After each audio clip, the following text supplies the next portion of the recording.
Welcome to tonight's broadcast of the OverDrive 3G, my flagship show. I haven't done this show in a while. I did do one last night. I've been very busy with Gangster Talk, but Gangster Talk is on hiatus until next year.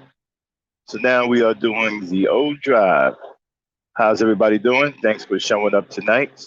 E Nation, peace, power, and unity as always. Well, why am I doing this podcast? I'm pretty sure you guys seen the title, A Girl in Man Face, little term that I came up with to describe the extremely effeminate behavior of a man boy that came up here yesterday and sought to disrupt the harmony that we had with each other yesterday. Now, here's what I have a problem with, okay? Now, I was trying to leave these guys alone. It's minding my own business, doing my thing, loving black women, uplifting my black people, right? But you see, some people just don't want to leave you alone. They just don't. Some people don't want peace. Some people hate love. Some people hate seeing other people express love. Some people just filled with so much hatred and misery that anything good or anything positive bothers them down to their very core. They get agitated, irritated, and become extremely enraged whenever they see someone trying to do something positive, spreading love, or caring about another human being. And then they go and they try to disrupt that and cause all kinds of hell and chaos, and then blame the person that they're doing it to, and blame it on the area that they're causing all of the chaos in. We had such a person come on here yesterday who's just like that. His name is Mr. Research. Well, I don't want to call him Mr. because he's anything but a Mr. But for YouTube's sake, that's what he calls himself. Mr. Research, which is ridiculous in itself. Now, we had a podcast yesterday, and the title of that podcast was, we were promoting the beauty of black women. Now, everybody who knows this channel knows that we love black women here. All right? If you hate black women, this is not a place for you. Now, he went on and on and on about someone's intelligence. I don't know how smart it is to come to a place that loves black women and you hate black women. That isn't very intelligent. What were you doing here yesterday? You don't like black women. You can't stand black women. That's why you showed up yesterday. You came out of the clouds like a coward when I left. You see, these cowards, what they do is they've been doing this, and I'm no longer going to allow them to get away with this. Hold on one second, people.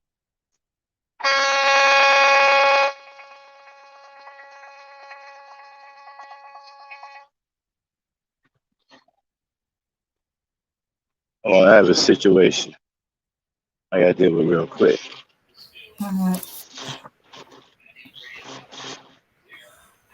Anyway, so now I've humored these people, tried to be nice to these people, but you just can't show humility to people who don't have any regard for human life, who don't have any regard for humans, period.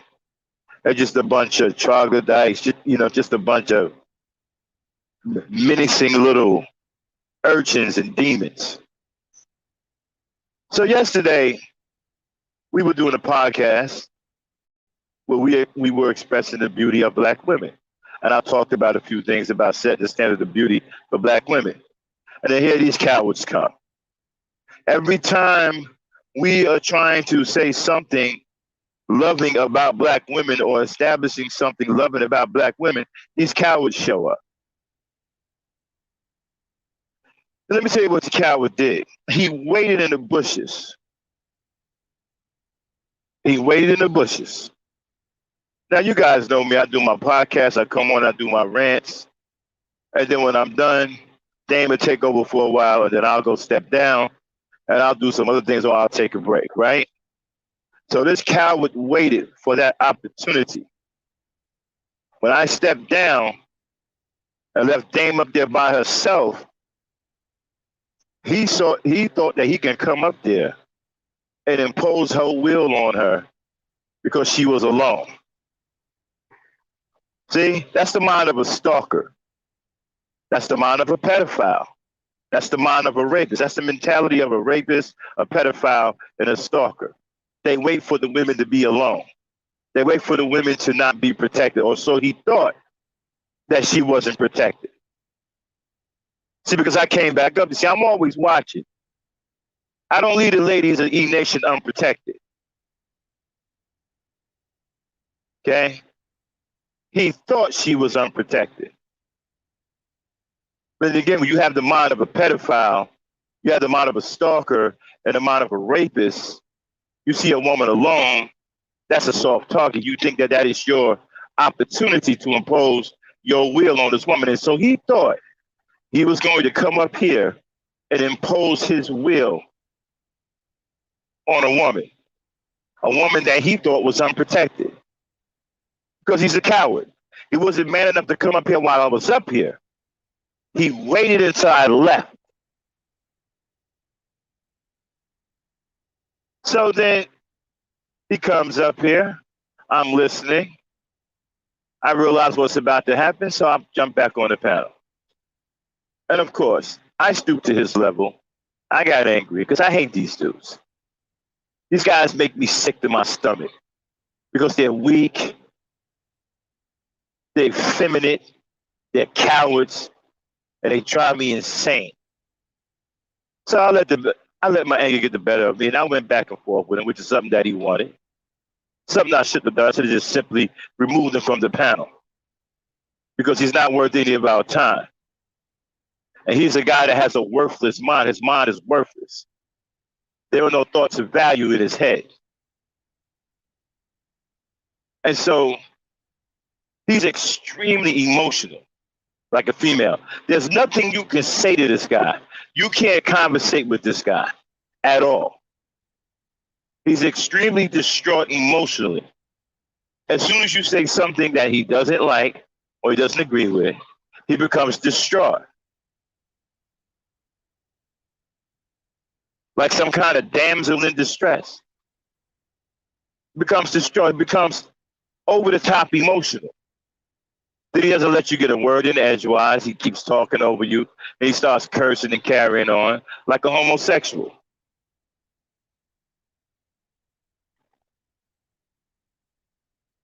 Again, my apologies for even entertaining such foolishness.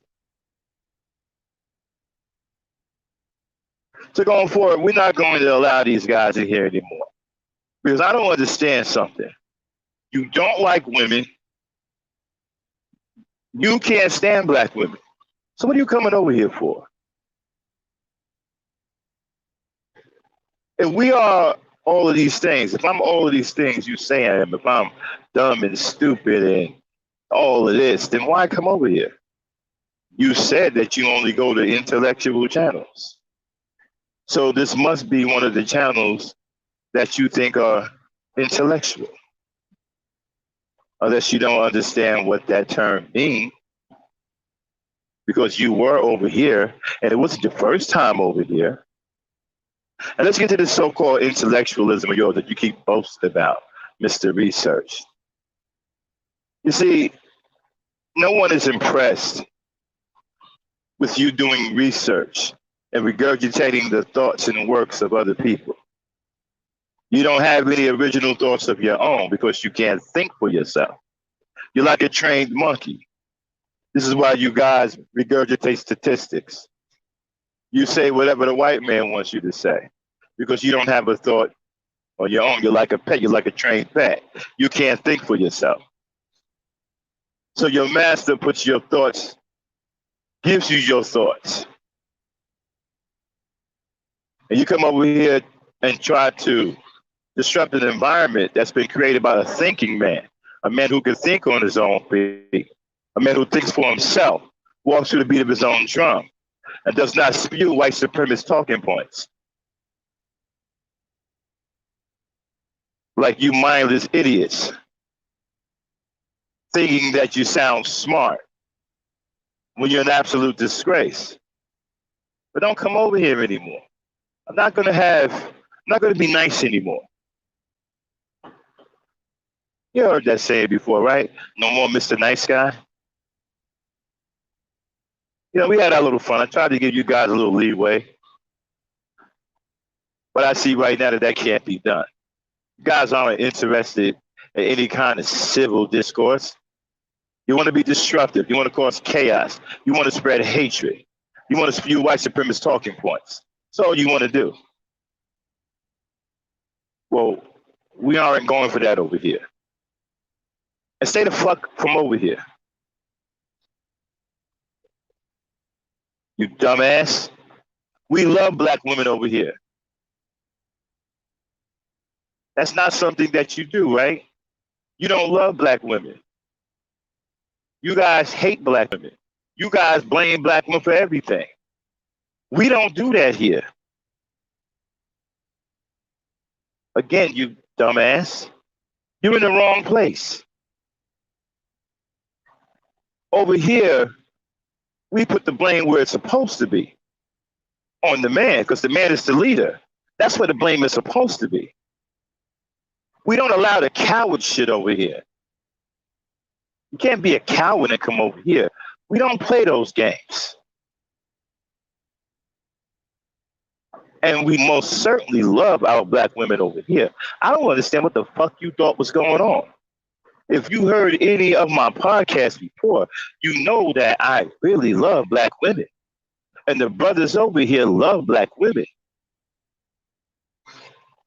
So now I'm starting to question this so-called intelligence of yours that you claim to have. But for some reason, can't seem to stay away from a place that you don't like. A place that has an ideology that you don't like, that you hate, that you detest. How smart is it to come to such a place and subject yourself to that kind of torture? That isn't very smart. I wouldn't do that. That's why I don't go to you guys' places. It makes me physically sick to listen to any one of you. So I wouldn't subject myself to that kind of torture. Now, this girl in man face. He has a man's face, but he has the behavior of a little girl. He has feminine behavior. He has the emotions of a distraught woman. He also has the mentality of a chicken head.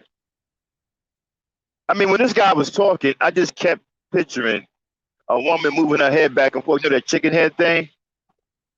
And then putting her finger out there.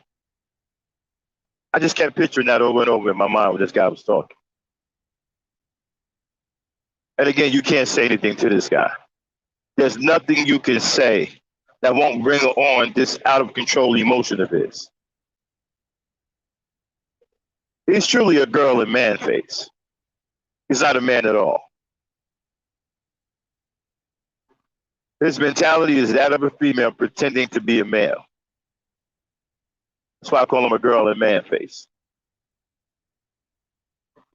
So and then bringing your little honchos over here. I mean, chaos is cool with me. I've never really had no problem with chaos. Not sure why he would get involved in something like that. See, here's the other thing too, right? Why are black people grouping together like that and trying to attack black people that are doing something positive? Expressing love for the black woman, expressing our love for black women, is that not positive? I mean, there's enough hatred for them online. I don't see you attacking those guys. I don't see you going over there messing with those guys. Why come over here? And again, it's every time we put something up that about loving black women, here these cowards come. And it's like clockwork. I'm not going to let it happen anymore. You don't get to do that anymore. That's the last one. That's the last straw. We're no longer allowing any cowards. And listen, Maz, any of these cowards show up in the chat because they won't have any wrenches. They show up with that nonsense. Get them up out of here. We're not entertaining them anymore.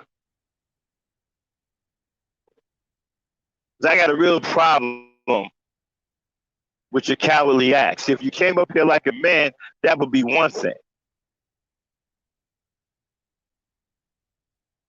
And I got brothers that come up here that don't agree with me. Bro Speak is one of my peoples. We don't always agree, but he's a man, though. He comes up here like a man to express himself. He doesn't hide in the bushes like a coward. See, I can respect that. I don't have a problem with people having opposing views. We don't run from that. But what we are not going to do here is allow cowards to lay an ambush of the women on this channel.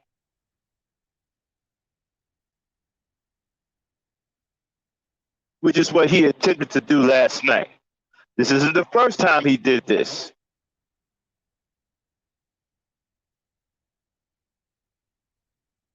He's going to lay in wait. He's not man enough to come up here and face me. He waited. See, he got surprised last night because he thought I was gone for the night.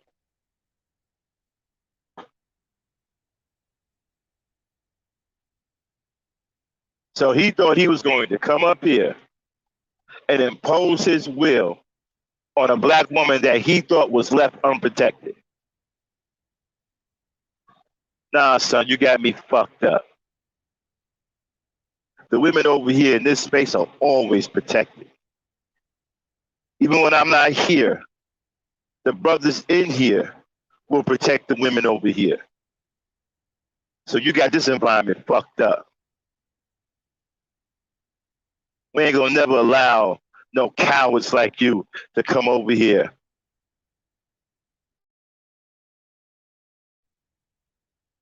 and impose your will on the black women over here. That's never going to happen. But I appreciate you coming over here because you made me step it up. Now I don't want none of you over here at all for no reason. There is no more reprieve. There is no more reaching out. There is no more trying to come to an understanding. You burned all of those bridges. From now on, it's smoke on sight. We see you over here, we're smoking you. We don't want to talk. We don't want to hear what you got to say. We don't want you over here. You show up over here, we're clipping you on sight. Dame, are you there? Yes, I'm here. All right, let me get through this snow. So I'm gonna need you to take control for about 20 minutes. I gotta get out of this situation. I'll be right back, y'all. Yeah. So if he's brave enough to come in the chat, hey, it's open season on him. Don't even have to ask. Just you don't even have to say nothing nice or be polite. Just go. Yeah. And y'all will not be seeing him up here on the panel anymore.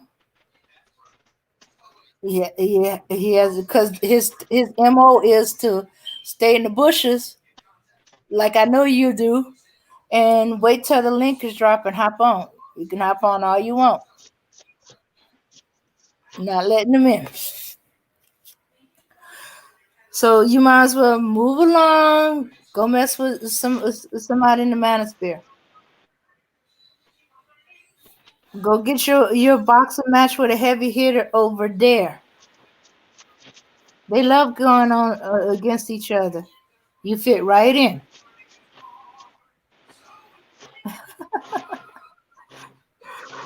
Uh, yeah, well, Bell, you won't be able to see if he's in the back chat.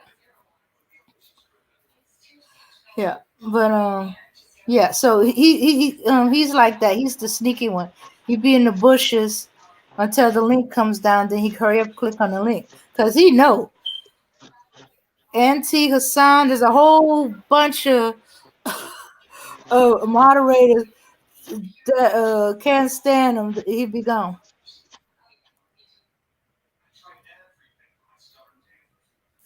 So as for the rest of you trolls, you either come in correct or you're gonna be gone on site. We're not having the moderators hold on a minute. They're gonna get you.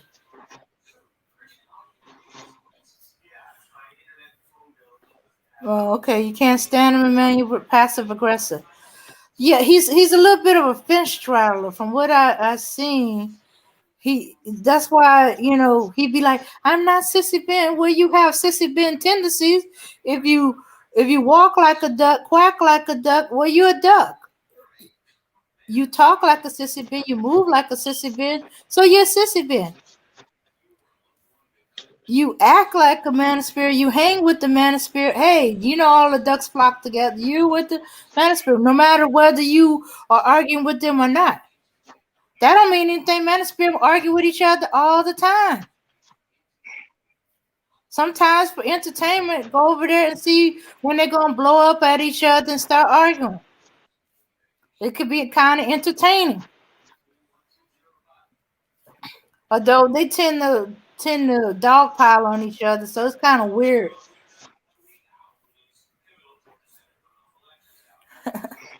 Yeah, you're on deck, Hassan. Yeah. But I think this is. Wait, come to think of it, you had dropped off for a moment.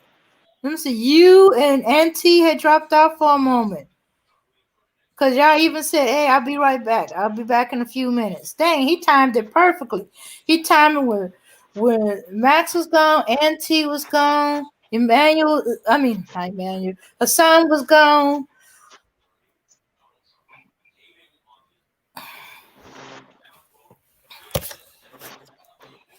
But we're not gonna give him my energy and stuff like that. After this, I don't even want to speak to him. He's gonna be ghost. I ain't saying his name. I'm not giving him time today. Nada. I don't even want to hear about. Oh, he said this, that, that. I don't want to hear it. We ain't getting that. Yeah, you came back just in time to see Max go in on him. Yeah. It's like he's like, what did I walk into? Yeah. Mhm. But I was just gonna let him hang himself. I just wanted to see where he was gonna go with it. But hey, Max didn't know how these guys move a little better than me. I'll probably listen to a certain point and then try to counter or point out the times he didn't. It's probably sensing him that what do sensitive little weirdo. Yeah, yeah. He's saying that Max being emotional. He's being emotional, and I seen him be emotional all over the place. I'd be like, but it'd be really interesting when you got like 6 or 7 emotional dudes all going in on each other, dogpiling, and he fits right in there with them. I couldn't tell him from the rest of them. So hey, to say that he ain't, as I said, you walk like a duck, you quack like a duck, you flock with the ducks. You're a duck, dude.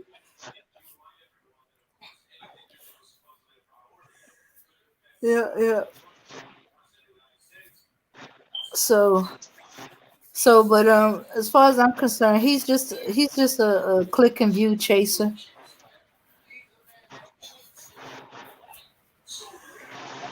So yeah. So we kind of we kind of relax our guard. You know, sometimes we want to go up against the rhetoric, do the smoke, but that's not our environment. We kind of forgot, you know, and I urge to, to counter them. Well, sometimes we gotta counter them because some of the stuff they be saying is messed up. It gotta have a counter to. But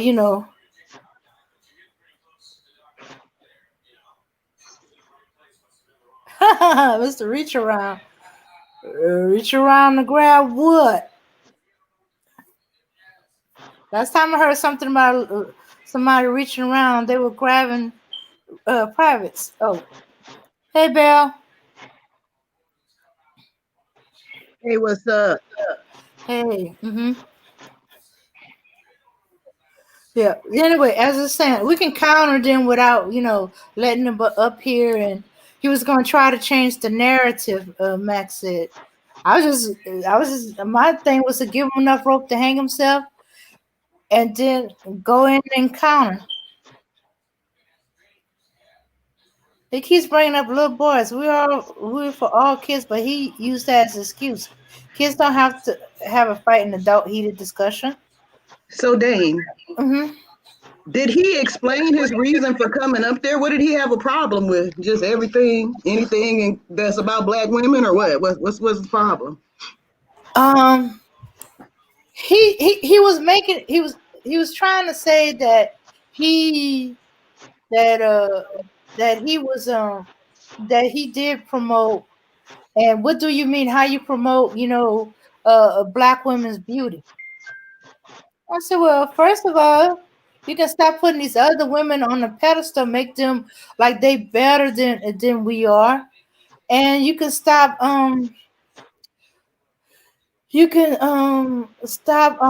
in on black women. He said, well, that's two different things, the pedestal and the dog. I said, well, yeah, but that's the two things you can do. But I was gonna hear him out to see what he was gonna say, where he was heading with those thoughts. And he was about to start when Max came back in. Does this seem like this is some young dude or older guy? Older guy. What? Yeah, I think he's like at the youngest, he's like in his late 30s. He might be in his Oh, early 40s. well, that's young to me, but I'm just saying. Okay, so I thought he was. I was hoping it wasn't some guy that was like 50 some years old coming here talking like Well, if he's 50, he's holding up good. that. And But considering that the picture he uses outdated, yeah, uh, well, I'll use outdated pictures. Shoots, I got outdated pictures. I don't use outdated pictures. I use either one of those little drawings like that or a real picture. A recent one. I hate when people do that. I just don't take a lot of pictures, and I can't stand selfies. Well, I only take them like for like this kind of thing. Like if I was like, man, I need a picture. I haven't took a picture in a while, and then I'll change it. But I don't just like have a whole bunch of pictures. No, nothing like that.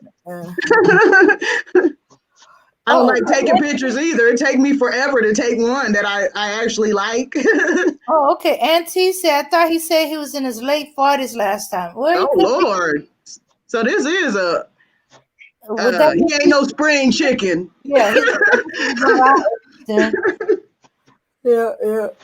yeah. So we figure he would know better. But as far as YouTube years, he's a greenie, and just like our greenie, he's looking to get a reputation. He looking as the smoke snuffer. He's the wait a minute, who can battle it out with the heavy hitters.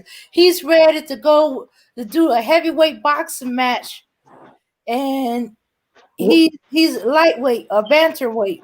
Okay. Well, what I'm wondering is how well what happened to that generation of men? Maybe it's where they was from or something. I don't know, but it seemed like they're all the ones who consider themselves like the little leaders of these little groups.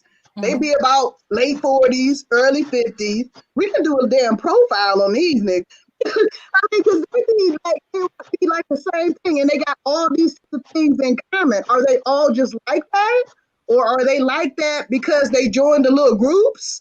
that they do the same thing, it makes you wonder, because I'll be easy to just profile them and just decide Okay. what kind of dude is gonna be like, like that. Okay. I think out in the world, Uh-huh. there, starting with our age group, there were like a few guys like that. They either had trouble maintaining a relationship. They might have been divorced once or twice. Have woman after woman. Every now and then you hear him saying some bad things about his woman, but you don't pay it any mind, because people, Right. when they're mad at their significant other, they'll vent out. They'll say Right. no good and stuff like that. And you thinking, okay, that's just him venting out and stuff like that. And he can present himself as a okay guy in the beginning. He got a good avatar, what they call that, when you're representative on your first. Mm-hmm. He can present himself well as a representative, but as it gets further down the line, his real self gonna come out. Yeah. And that's probably one of the reasons why he don't keep it. But he's probably only one of a few in a community, you know. But when you get here, it's like the That's the majority YouTube now. concentrates them, and there's just a concentration of them, because Mm-hmm. a lot of the men in our age group, they are working. They hardly on YouTube. They just getting to learn the computer stuff, because more things are going towards the internet, computer, job application. Which job is going on. Everything's on the phone, and they getting into the dating, dating. Video. I mean, see, internet dating and all that other stuff. But they don't really be like in like the YouTube thingy like that, or the Twitter. They use the Twitter, the Instagram, either to hook up with women or keep in touch with family. Yeah. Probably start off with keeping in touch with family, and as they progress, they got into all these other stuff. Yeah. Yeah. I mean, yeah, you told me that before, and I agree with you on that. But I was just like, it just seemed like at a certain, what I wanted to say is, it seems like they're almost regressing, though. Like they grew up, and then it's like like you go, and then you like go in reverse. You're reversing, you're regressing, or something. It's because it's like they went through all of this, got to this age, and then decided to act out instead of doing it like when the stuff happened to you. You know what I'm saying? Why would you do it when it happened to you? There's something we forgot about: midlife crisis. This is around the time that men supposedly go through a midlife crisis. Yeah. Yeah, so maybe a lot of these older guys, what they have in common is they having a midlife crisis. Maybe that's it. But they having it on YouTube, where their attitudes and the things they're going through is publicized. Yeah, is magnified. And then they found a whole bunch of dudes just like them, so they feel okay. See, normally they would have passed through that, but no, they found a whole bunch of little buddies, and it's like little boys again. They want to hang out with their buddies. They want to show off to their buddies. They want to play games with their buddies, like they reverted to 10 and younger. I don't like girls. They mean to me. They yell at me. They keep telling me what to do. They not my mama. Yeah, that's how it sounds. That's how it sounds. So you got midlife crisis combined, and then they found a whole bunch of like-minded men like them. And then to cheer them on. 10-year-old. Yeah. Yeah, and throw money at them. It's that same old stuff. You know how those old shows, they had those "I hate my wife" jokes. Yeah, it'd be like, that kind of thing. But it was like funny. And one of these days, to the moon, Alice. He was saying he was gonna knock her the hell out if she didn't get out of his face. That's what I took from it. So they had that kind of thing. Oh yeah, I hate my wife. She always does it. It was a little funny thing. But they doing this. For real. That's like a joke to other guys to just sit there and complain about women, is what I'm saying. Yeah. Oh yeah, and even the fact that they want to change women or improve women. I seen 10-year-old boys when they hanging around girls, or they got sisters, or just like right now there's like some of the classroom there's a high concentration of girls, and the girls. Look, I have to admit, the little girls got some of them got attitude, and there's one he keeps trying to correct her because he thinks she's gonna do the I don't know what it is, the WAP dance. Oh. He's not even quite certain, but he know it's a big no-no. And he keeps arguing with her and fussing at her. Stop that. Don't do that. That is not good. Turns out when I talk to her, because I know her, because her grandmother's one of my neighbors and they go to my church and stuff like that. And I dealt with her. She don't know what the WAP dance is. She knows it just bothers him if she say, I feel like WAP dancing. She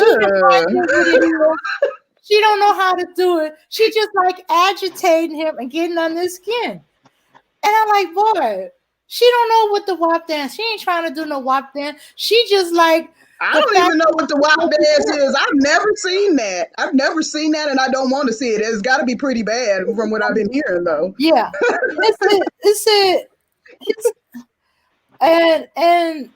and I made a mistake in asking what the WAP dance. He was kind of doing it, but it didn't look like a WAP dance. What I'm thinking of, I said, hey, stop! You don't need to show it to me. He said, girls shouldn't be doing it. I said, boys shouldn't be doing it neither. It's not for none of y'all. Right?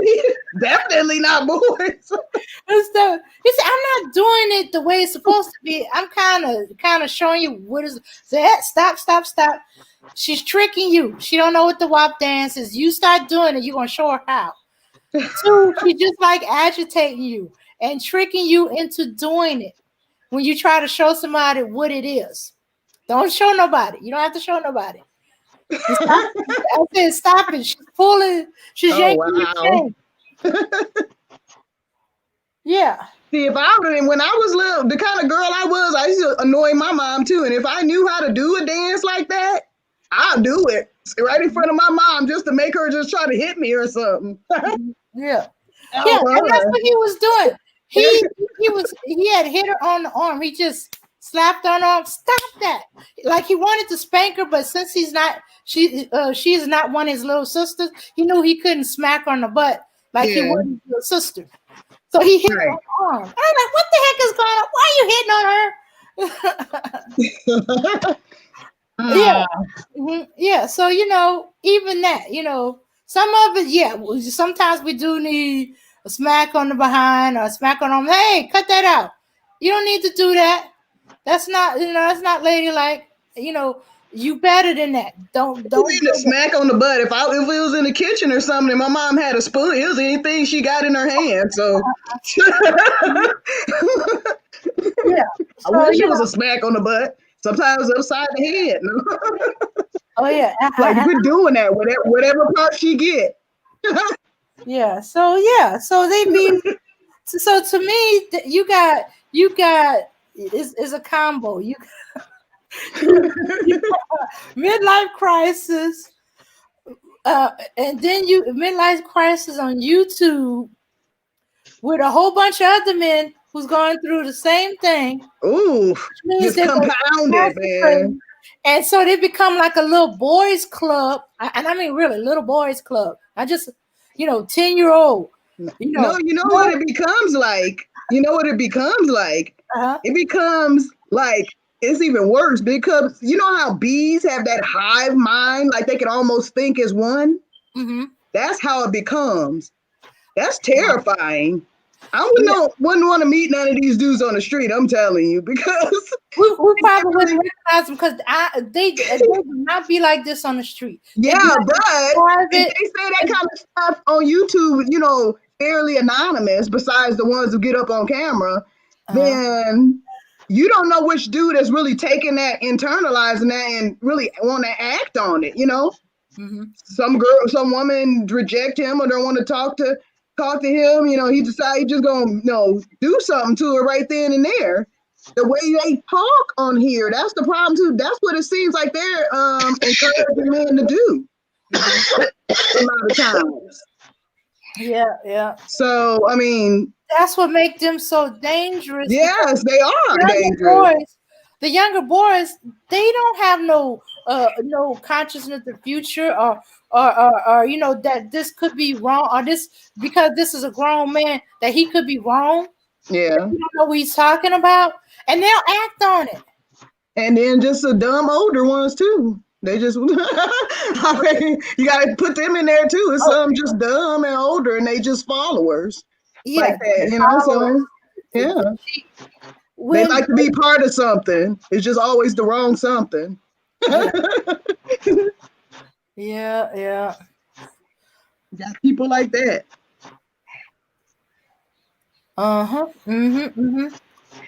So that's what I feel like is going on. So the manosphere is the clubhouse called, the clubhouse. No girls allowed, but since they're grown men, some of them want to have girls in there, but girls on their turn. Okay, you can come to clubhouse, but you can't say anything. You can't decorate it. You can sit in the corner and be quiet. And occasionally, when we want something, you go get it for us. Shoot, I wouldn't take those terms. I don't like your tone. I don't like your tone of voice. Yeah. You can get us some soda, some sandwiches, some cookies. Yeah, give me your cookies. Give me your cookies. No, I ain't doing all that. Do I look like Alice from the maid for Then what was Alice on the Brady Bunch? I'm not no dang Alice. I'm not gonna be bringing everybody up here. If it's like a whole bunch of you all drinks and stuff. Are you serious? But that's what it seems like sometimes. That's what they want. And she has to be an extreme pick-me or whatever they want to call it for to agree to that kind of terms. She's not a pick-me. She's of the mind that I'm not like those other women. He ain't talking about me. Yeah. And he's not going to treat me like that because I'm not like those women until he does. That's delusional. Yeah. It's delusional. And you figured they would learn after one of the guys in the manosphere. No, they got to work their way through all the guys in the manosphere before they get the point that it's the manosphere, all of them. Some of them might be a little nicer than the others until you get on their nerves. Yeah. And then they go in on you. Or are they hungering to go in on some woman and you right there, the available punching bag. Why go outside the house for the punching bag that's right there? Ooh, punching bag.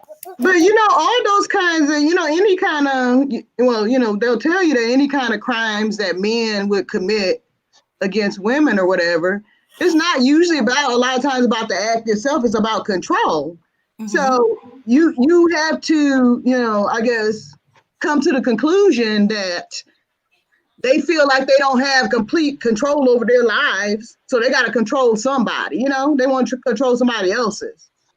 It's like they feel like they haven't, I don't know, got to where they wanted to be, or the things have happened that they couldn't do nothing about. Mm-hmm. And I guess it would frustrate you as a man. I that's not saying that I, agree with the way they be acting, but I'm just trying to look at it from the other side, or try to see it, how they might feel. I guess just being, I don't want to say being a failure, but not accomplishing a lot of things that you should be doing as a grown man. Mm-hmm. And then that's a way of controlling somebody. Yeah. And wanting somebody like that, it's not that they, I don't know, it's a feeling of control. Mm-hmm. I don't want to go through a long explanation. It's always been about control. Yeah. Uh-huh. Yeah, for the most part, they can't control Black women, but every now and then there's some that will let themselves be controlled by them. But there's some of them. It's not just a matter of control. They mm-hmm. want a reason to be angry. They want to be a reason to be angry at, like, nothing makes them angrier than that a Black woman ain't doing any wrong. They got to find some kind of way that she's wrong so he can be mad at her.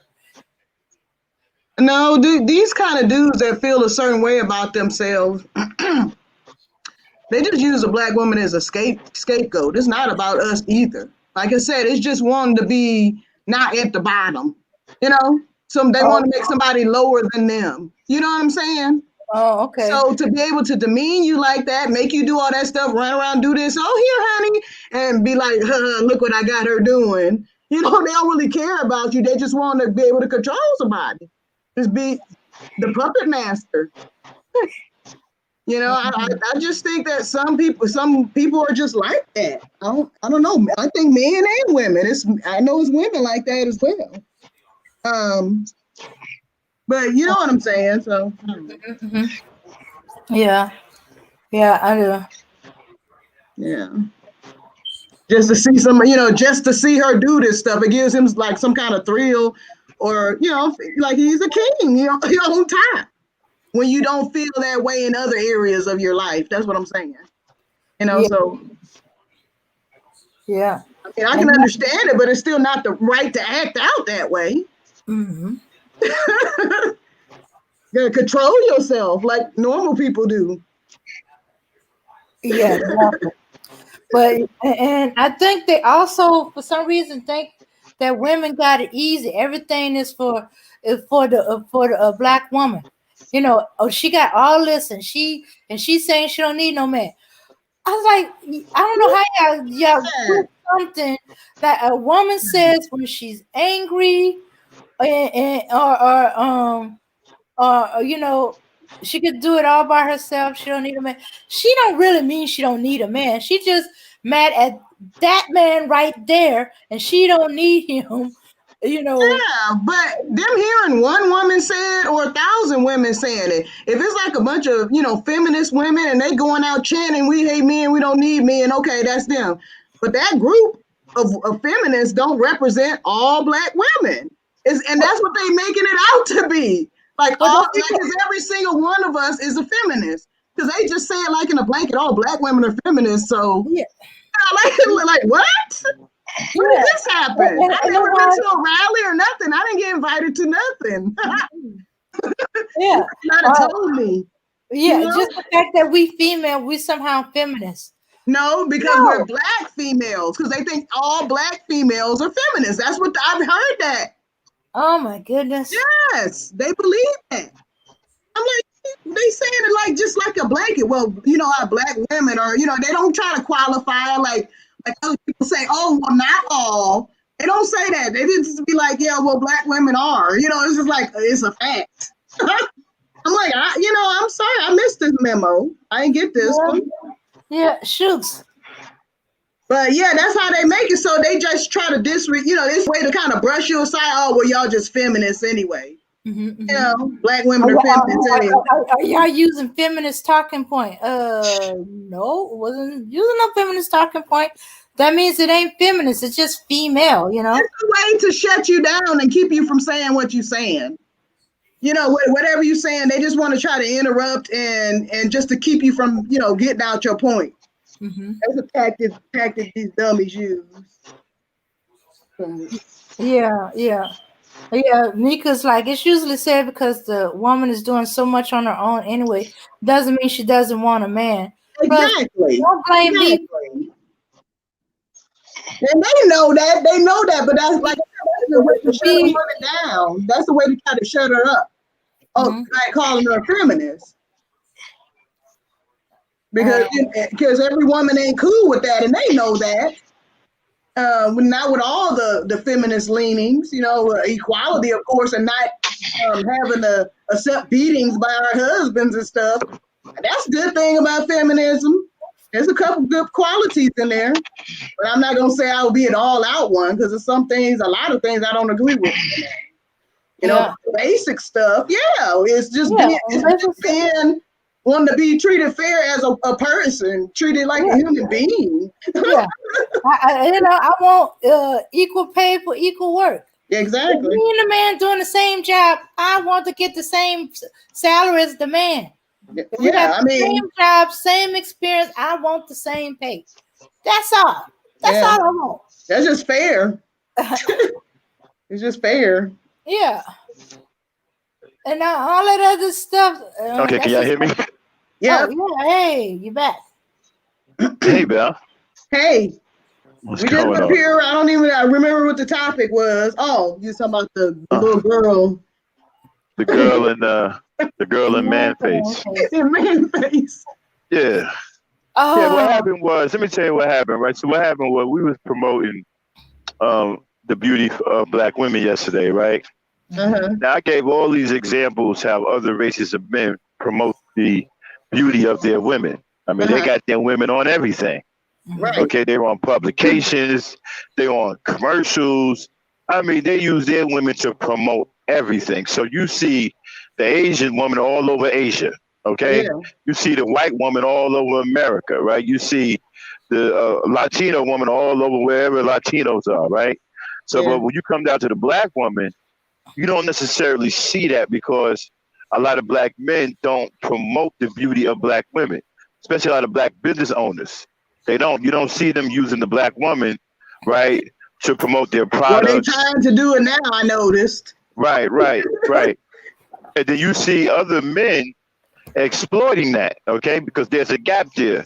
So you got other races of men exploiting that, but they're doing it their way.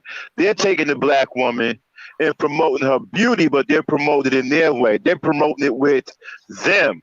For example, you'll see a black woman paired up with a white man, but you won't see a black woman with a black man. Right. Right?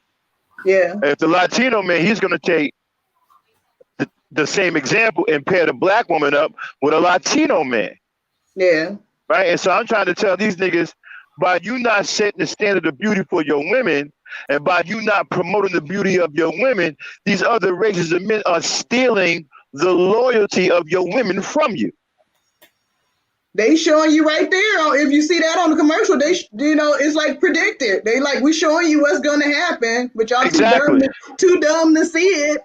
They just think it's a commercial and be talking about, look at that bad wench. and then you don't be seeing the message in the commercial. Right. Then this little coward, right, he going to lay in the bushes, right, and wait till I get off. He wasn't man enough to come up here while I was up here. He going to wait till I get off. And he thought Dame, right, was left alone. So the first thing he going to come up here, right, and try to play mental games with him about how do you promote the beauty of black women. Nigga, I just got finished telling you that. Yeah. So he come up here and try to start some shit. He came up here to try to impose his will on a black woman that he thought was unprotected. See, that's the mentality of a pedophile, of a rapist, or a stalker. They lay in wait for the person to be unprotected. You understand what I'm saying? But he thought she was unprotected. See, I was still watching and listening. He thought, and so when I surprised him and came back on the panel, now I got angry. I'll admit that. And probably shouldn't have went back and forth with him. I hate these dudes. I should have just kicked them off, period. And not even waste my damn time because the dude has a worthless mind. Yeah. So I shouldn't even waste my time with this dude, man. But I got angry and, we went back and forth with the name calling. But, he's an absolute female in a male's body. That's why I call him a girl in man face. Right? So, all right. I mean, this dude is so emotional. He's like a distraught woman. You can't say nothing. I'm saying you can't say nothing to him. You go back to the podcast, but you can't say nothing to this dude. You can't talk to him. You can't reason with him. As soon as you say something that goes against what he's saying, he becomes like a distraught woman. Then he won't stop talking. He start calling you names. Then he start acting like these gay dudes do. Kiss my ass, motherfucker. This kiss my ass. What? So now wow. And they turning to RuPaul on you. You understand what I'm saying? Drag races. Yeah. This dude is a drag queen posing as a man. And what bothered me them. Stop ministrating. What? Exactly. Yeah. I'm like, nigga. What bothered me the most about it, but not him, what pissed me off was this is the third time thing that they done showed they punk asses up here when we was promoting love for black women. Yeah. This is the third time. Every time we promoting something positive about black women, where's black love, they got to bring their punk asses over here. What No, the he fuck said y'all he was coming over like here for? Nisha. He said he was like a predator. He didn't say he was. He said he was like acting like one. Yeah, he's acting like a predator. Yeah. Laying and waiting in the shadows. Until a woman is unprotected, and then he jumped out from behind a dumpster and clobber her over the head with something. Exactly. But he thought she was unprotected. Yeah. He thought she was. Yeah, I'm sending clear messages. There's never a time where the ladies over here ain't protecting my homie. Never. And so my thing is, you can't come over here and join in and say nothing positive and try to help mend this damn gap. You want to come over here and add to the fucking problem. We're trying to cut this shit out. We're trying to promote positive relations between black men and black women. We're trying to promote love for our black women because there's too much hatred. You want to come over here and add to the fucking hatred. You can't come over here and add to the positive side. You want to come over here and add to the hatred. And when we did the series about what I love about black women, they showed their asses up then too. Every time we get a podcast together where we're going to devote that podcast to spreading love for the black woman, these motherfuckers show up. You know where they need to be showing up at? They need to be showing up at them other dudes of other colors channels where they be promoting black women and try to go at them. That's where they need to show up at, because that's where the women they think they gonna get or mad because they did get is at. And my thing is, yes, I mean it's stupid. See, my thing is, if you don't like black women, what the fuck are you coming over here for? Y'all should know by now what kind of environment this is. You know, it's like I told Chaos. They're trying to come at a black man. I bet they won't go over there and no white dude doing that, because they be doing that too now. And these women falling for a hook, line, and sinker. So I mean, a lot of them are. Chaos, man. You know, me and Chaos, we ain't never really had that. You know, me and Chaos kind of been neutral. I mean, you know, we never really had no beef. I guess that's Chaos's boy. He came over here yesterday. Came on the panel. Wasn't really nothing with him, but my thing is that he go and get people to try to validate, because I called him a sissy bear. Okay, this dude is clearly a sissy bear. He's clearly fucking mad as beer. Mm-hmm. He's he done agitated BTS because he keeps flip flopping. 1 minute he with the manosphere, next minute he against him. Then he's with him. Then he's against him. Then he's women. Just like a pregnant woman. That's the bit. That's the behavior of a pregnant woman. Those are called mood swings. This dude have mood swings. Oh, maybe he's PMSing. Yeah. Hold on, I gotta get up. I gotta take it. I'm in the snowstorm, y'all. I'll be right back in about 10 minutes. I'll be right back. You be careful. Okay. Well, yeah, that's what it'd be appearing like, you know. Because I'm like, what is it with him? You know, is it? I have to admit, I kind of looked into him a little bit. I was like, is he with them or is he against them? Seen him in different people's chat. I think he just likes to go pop in and pop out of people's channels and just say stuff and get up there and disrupt if he don't like what's going on. He just one of them kind of people. Mm-hmm. But I think part of it is he likes going in. He likes going against the head hitters because it attract attention. He get a bunch of views and stuff like that. Mm-hmm. Mm-hmm. Yeah. And then we call himself inviting Max to his channel. What he will do is he'll invite Max on the channel, then he'll have like a whole bunch of other dudes lined up on there if Max was to come on there, and they'll all just try to jump jump all over him at once. Mm-hmm. You know, so because they know they can't handle Max 1-on-1 or even 2-on-1. So it'd probably be about 6 or 8 or 10 dudes all screaming and yelling. Yep. That's how they try to do people. Punks, man. Can't even fight by themselves. I be trying to jump people. Triple team and quadruple team people. This is not the WWF. You cannot tag. Wait a minute. At least in the WWF, you tagged out. It's like, here, I can't take it. Here.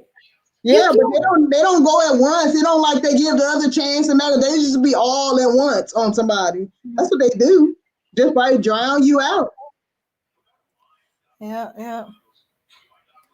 Yeah, especially if their fathers are there, the ones that fathered them, then they be going in there to protect their dad. You leave my dad alone. You treat him like that. Yeah. Well. Mm-hmm. But yeah. So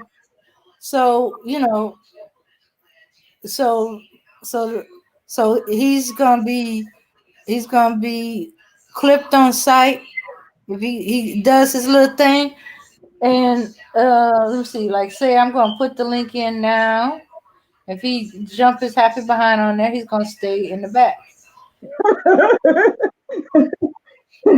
Let's see. That's what he likes to do. He's never in the chat. At least he don't go in the chat till like maybe after the link is out. And then that's after he come on. That's how he got in the first time. He just popped into the panel. And then he went into the chat because he was arguing with, I'm trying to remember, who was he arguing with in the chat at that first time? I think it might have been Emmanuel. I think it might have been the Briggs. Yeah, what was he saying in the chat? I don't really know. I can't remember. I hate that when people be arguing in the chat. People try to draw me into arguments. I just be like, well, whatever. And I don't even argue with them, or I don't even respond. I'm not going to be sitting there arguing with a person in the chat. Mm-hmm. And don't be putting my name in orange either. Don't be trying to tag me. Oh, that happens automatically when you use @ or hashtag. Yeah, no, but I'm saying, I'm like, don't be trying to like put it so I can see it though. That's how you can find it. So I'm like, don't, they try to, keep it going when you're not even answering them back. Just to start stuff.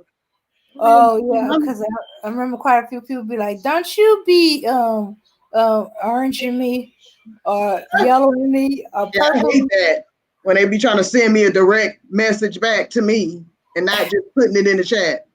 Mm-hmm.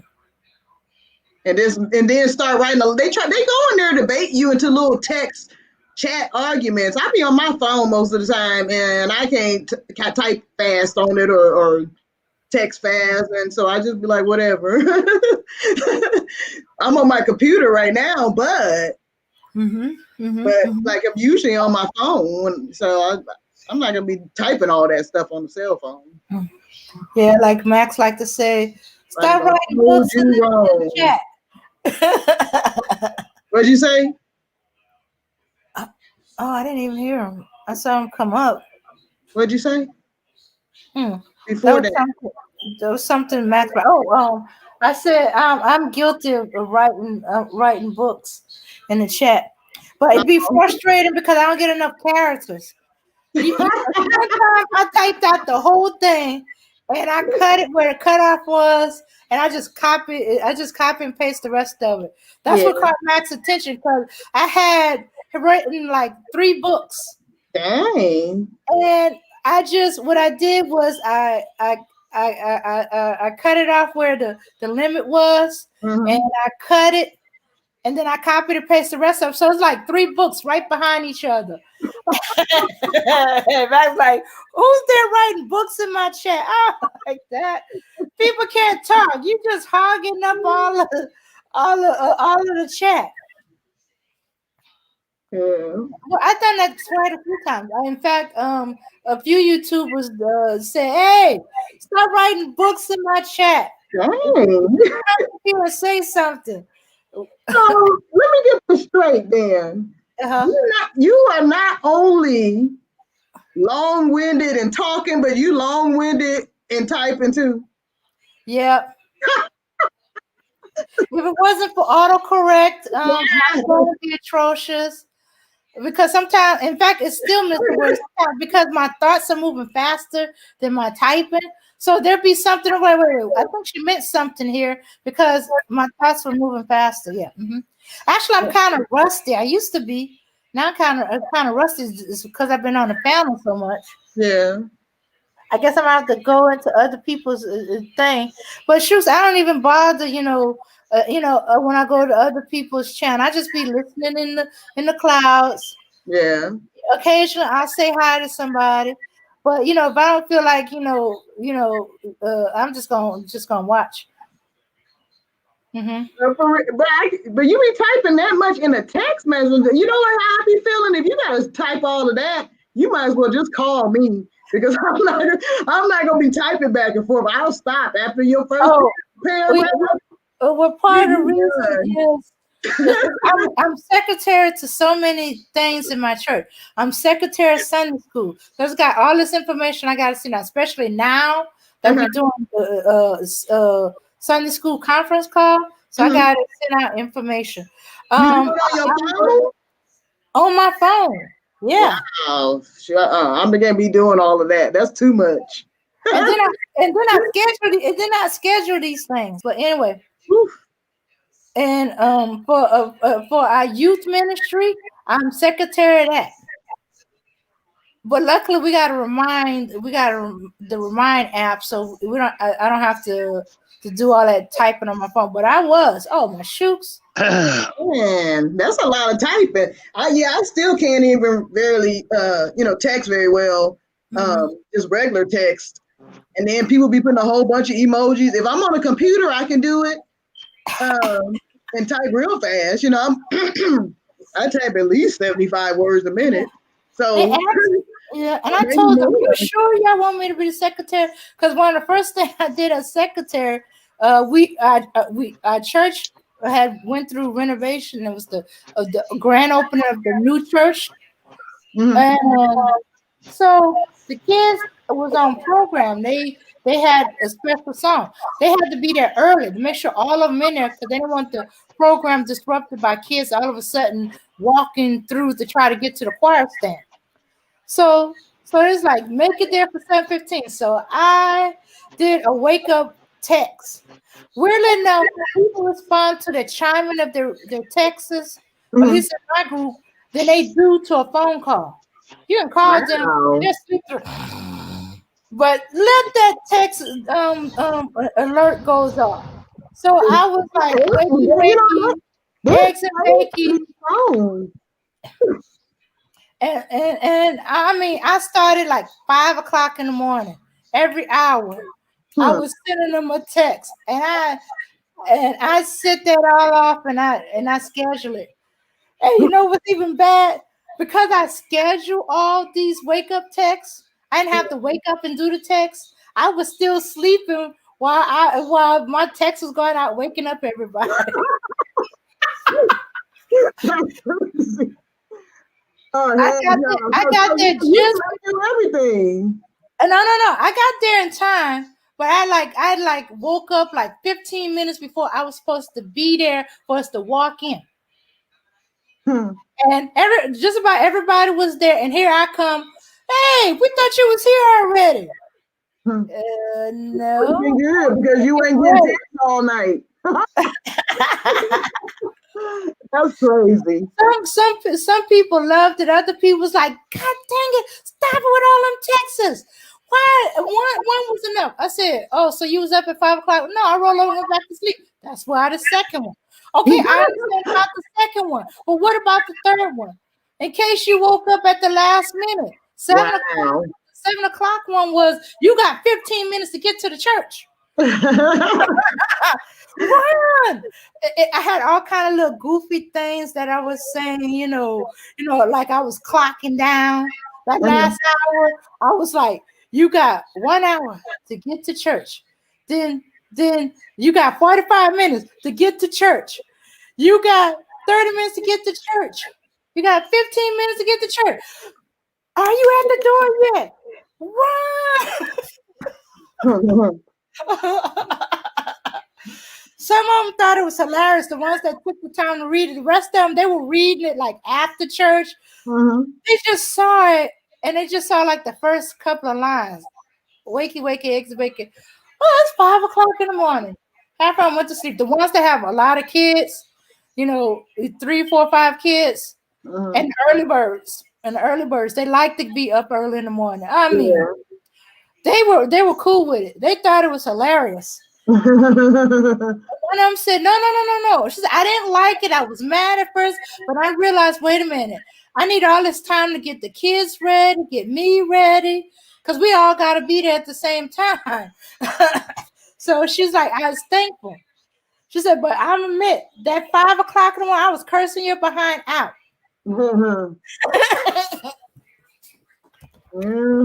Okay, enough about me. We back on to a girl and man face.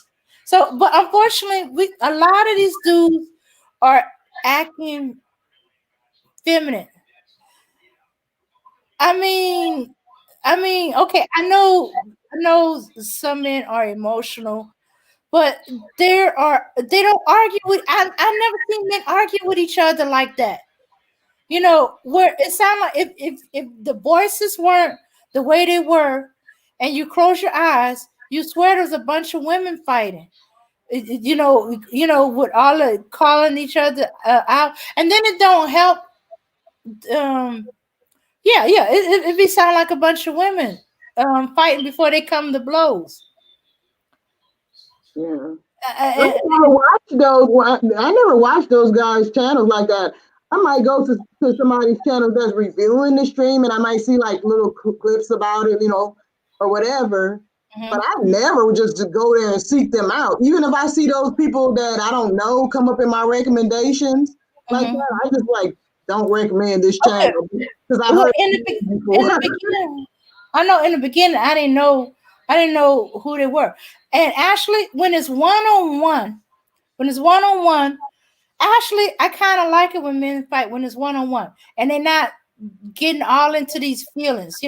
They just fool, Negro, who you think you talking to? It's just stuff like that. It's almost in my head like a boxing match.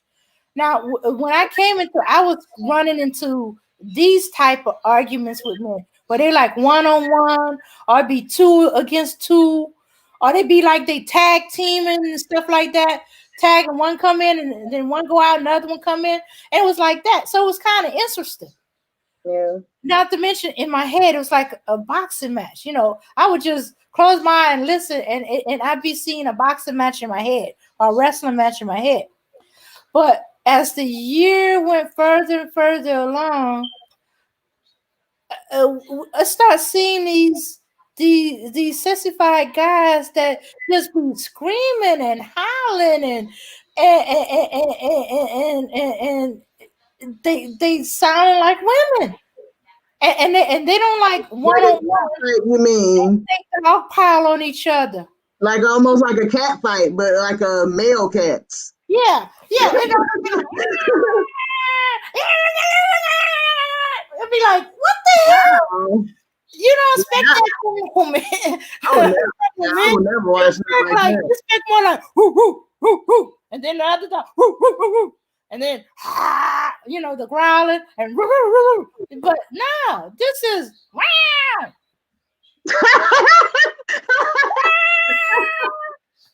It'd be like, oh my goodness. And sometimes it just be so funny. I wonder what they're gonna say next. Be hissing and everything, huh? Spitting and hissing. Oh yeah, it'd be. Oh, and then when they went through that phase when they were showing off, they was taking off the shirts. Okay, I admit it. I liked it. Some of the eye candy, like but it was his older picture. What's his name? What kind of candy? He's an elder. He was trying to make a point.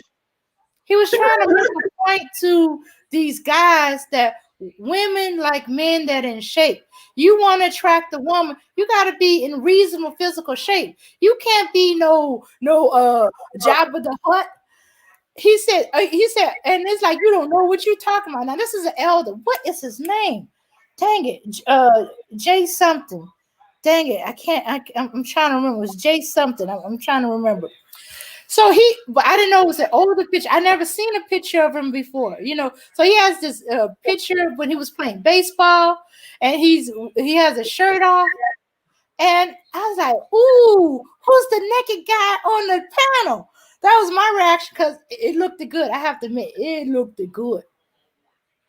Anyway, and so I was like in the chat. Ooh, who's the naked guy in the chat? Ooh, he looked good. I was enjoying the eye candy, and a lot of us women was the same way. Ooh, yeah, he looked good. I'm sure no good candy up there. I'm sure it wasn't no good candy up there. No eye candy. I just can't imagine that. Yeah. Okay. So okay. There was one guy. I ain't gonna say his name, but he took off that shirt. Women kept saying, "Put the shirt back on." We started calling them shirt. We started calling them shirt. And we was throwing shirt emojis. Man, put the shirt back on. But he was proven. Dang it! I wish I can remember that elder's name. I haven't seen him in YouTube in a while. But every now and then I hear about him somewhere. And let me see. There was a few others. Okay, so the Manosphere was going through the stage where they were like, shirts off, Negroes. Let's see what you're working with. I was like, okay, I'm going for it because I'm like, okay, more eye candy. And some of them look good, but I'm like, hey. I said, are you naked? I would be like, hey, why are you naked in that picture? You're like, I'm not naked in the picture, I'm just shirtless. I was like, yeah, you naked because you frown. You're looking at yourself in the mirror and you frowning. You don't like what you see? In other words, trying to implying that he don't have enough packaging for his satisfaction. Okay, how's we on this subject? This part. Okay, yeah, I'm gonna get off of that. Let's go back. Okay, reeling it back in. I'm reeling it in. You're gonna make me sick. Okay, but yeah, it's like over. I don't know if it's always been like that, but over the few years I've been here, it seemed like they went from man on man arguing to cat fighting. Yeah, cat fight with a dog pile. A dog pile. Like that old cartoon. That's okay, man. You break. So I'm off of that. But I don't want to have no nightmare. It went from a boxing match to to women clawing at each other, pulling each other hair, calling each other ugly, stay away from my man type of situation. Yeah. Yeah, I was like, what the heck is happening? Well, yeah. I just try to understand what's going on. I mean, it don't make a difference. It's like I said, either way is wrong, but I just try to think of, deeper about, why men and women be acting like that. It's crazy. Yeah, and I don't know, the way these guys are talking now, they sound like they want to be women. They want to be chaste. That's why they keep calling themselves a high value male, because that's when men are chased. Men that have means, they be chased by every type of woman, good, bad, just in it for the money, or trying to get a man who can take care of everything. That's when he's chased. Other time he has to chase the woman. He gotta prove to her that he's a man. But they don't want to do that. No, they don't want to do it. They don't want to have to work. I actually heard guys say they want to be chased. They want women to come after them. They actually say women should come after them.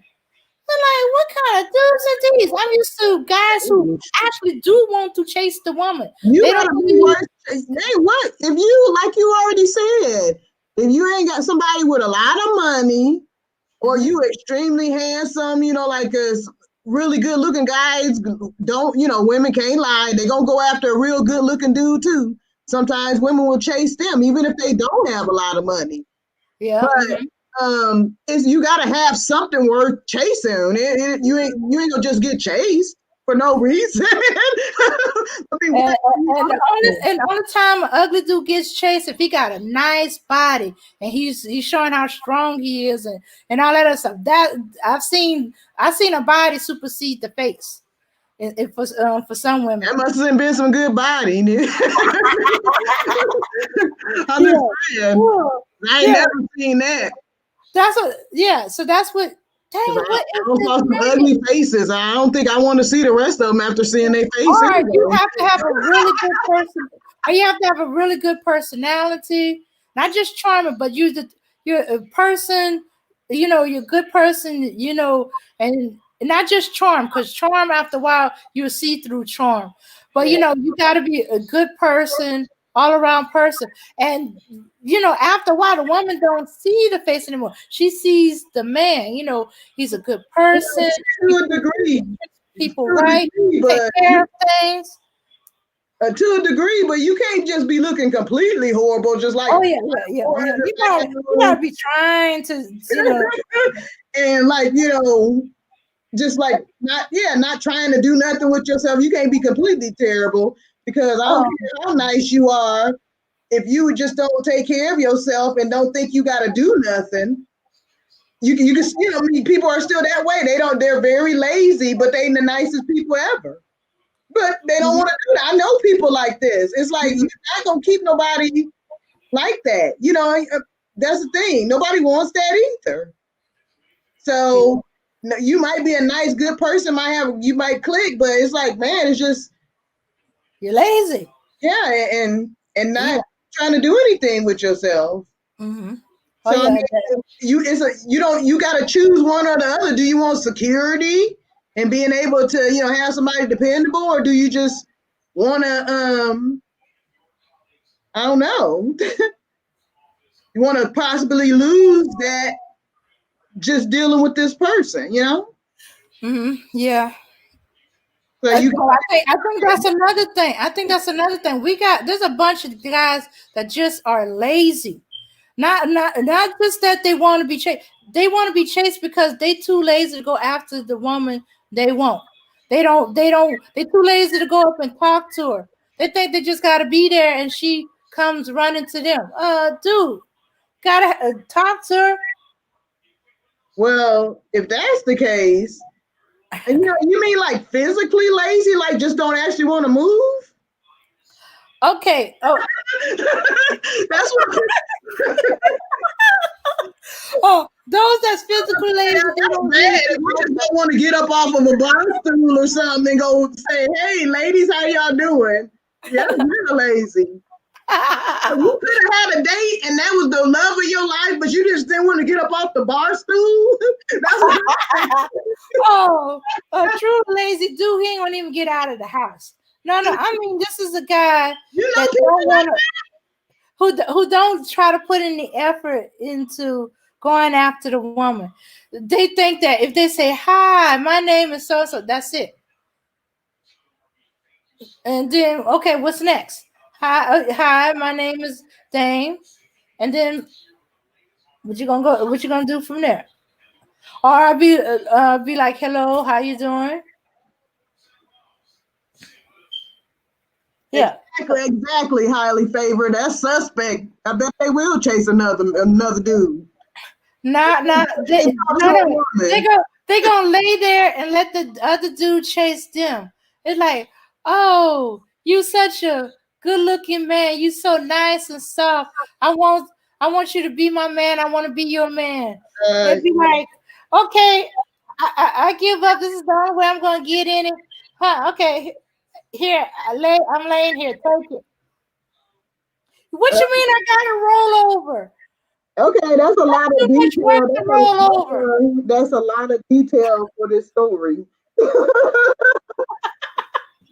Okay, I get it. I get it. Get it. Okay.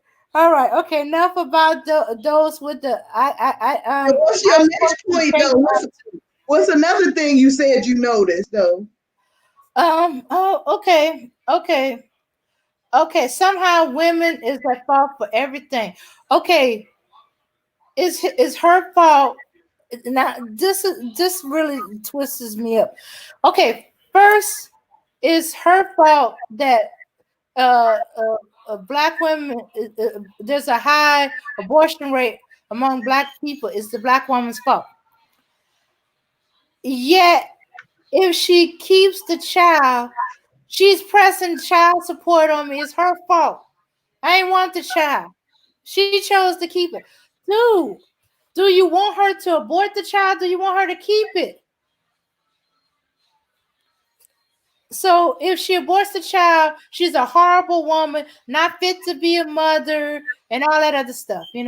She's horrible. She's dragging the black community down. But if she keeps the child, she's a horrible woman. She's trying to drag the black man down and drag the black community down with her fatherless child. Yeah, He, and the child is dragging the neighborhood down because he's been either feminized by his mom or she ain't raising him right, and he's some thug Negro. What the heck? Excuse you. She wasn't along with that. You know the thing is, I've heard all, and you're right. All of the talking points do point everything to women. So I mean, the arguments that they make it so that no matter what side, whatever you do, you're gonna be wrong anyway. The woman is wrong no matter what. So if it's somebody says the opposite of that, like